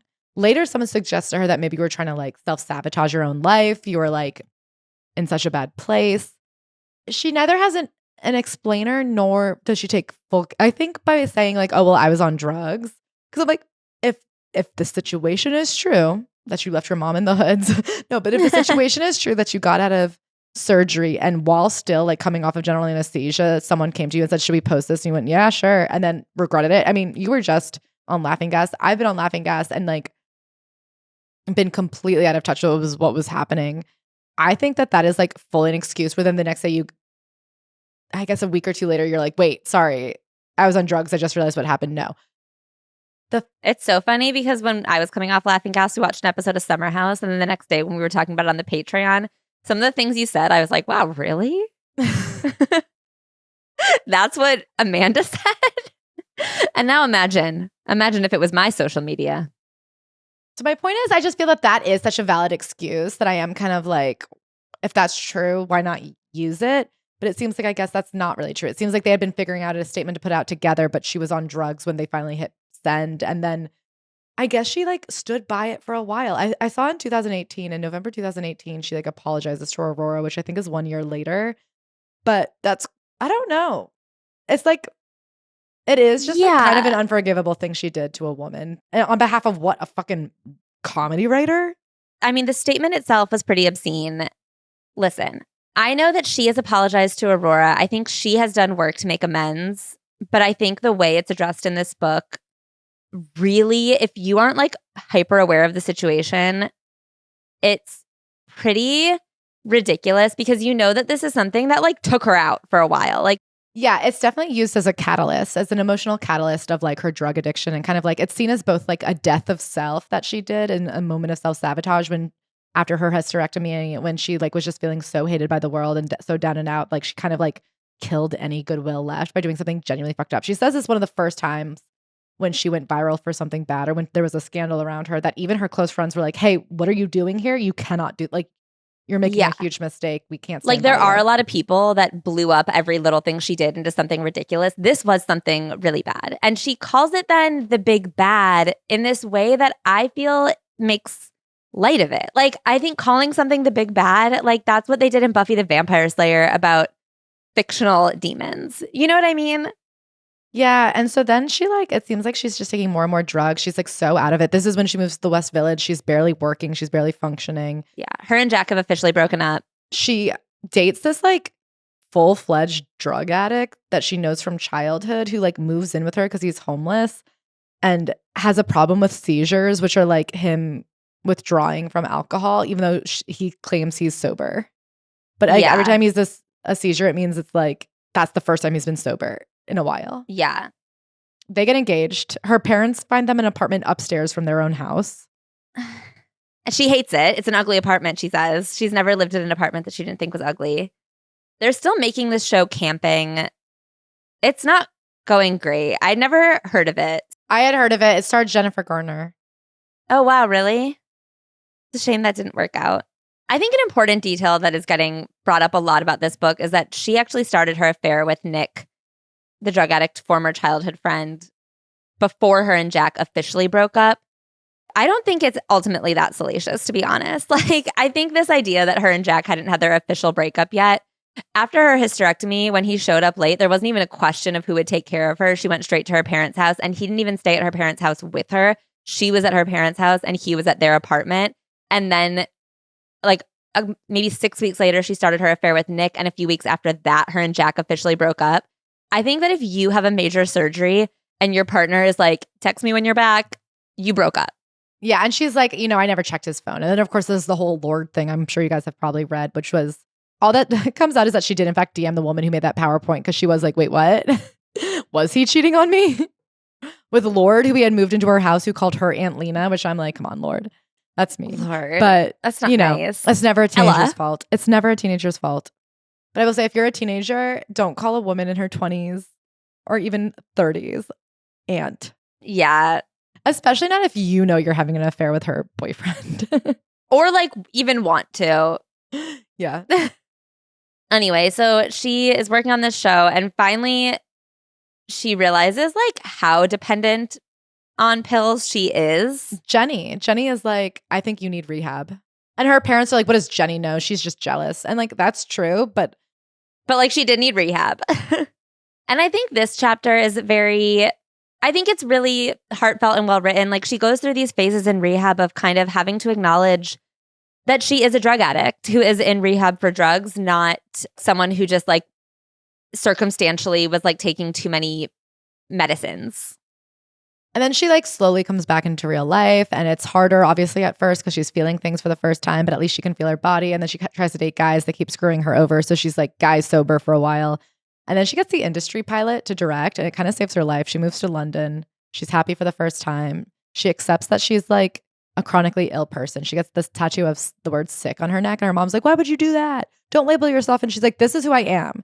There's no getting better. There's just like managing. And it seems like she's married and she's doing better and she's back on tap. Everybody's forgiven her. They read her book and they said, everybody was too mean to you. I really feel for her. It is heartbreaking. I think she had all these moments where she was feeling so awful. And then like, someone would come in and be like, and if we do this surgery, I think she kept on having this feeling that like, if we find the thing, then I'm back to normal. And having the realization of like, oh, I don't feel good. And here are the things I can do to make myself feel better most days.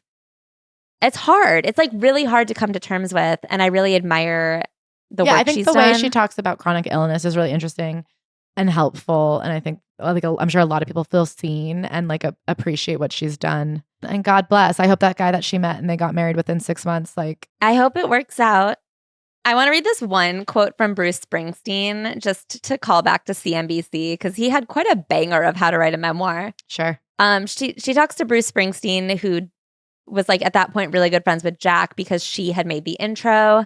She said, I'm going to write a memoir one day, and I don't know how not to just call it I Hate You, Jack. You Broke Me, Jack. Bruce Springsteen was kind of like, golly. They're friends, him and Bruce Springsteen and Jack Antonoff. Yeah, he laughed and said, Well, Lena, this is the hard stuff. These are the questions that artists must ask ourselves. And none of us had that answer about how best to express our hurt through art. But when I was writing my memoir, I told myself this again and again. First off, it's boring. Stop writing it. Second, you don't owe people to be honest about every little thing. That doesn't mean you lie. It just means you can have secrets. You only owe it to them to show them how your mind works. And I think in the context of talking about Jack, I'm like, well, I don't know if that's relevant, but I do think in the context of memoir, like that's really good. Mm-hmm. Well, in conclusion, thank you, Bruce Springsteen, for wrapping up Celebrity Memoir Book Club. Listen, I know you've got a caps off. I think we've given him enough. Yeah, we'll cap next time. Good night. And good noticings.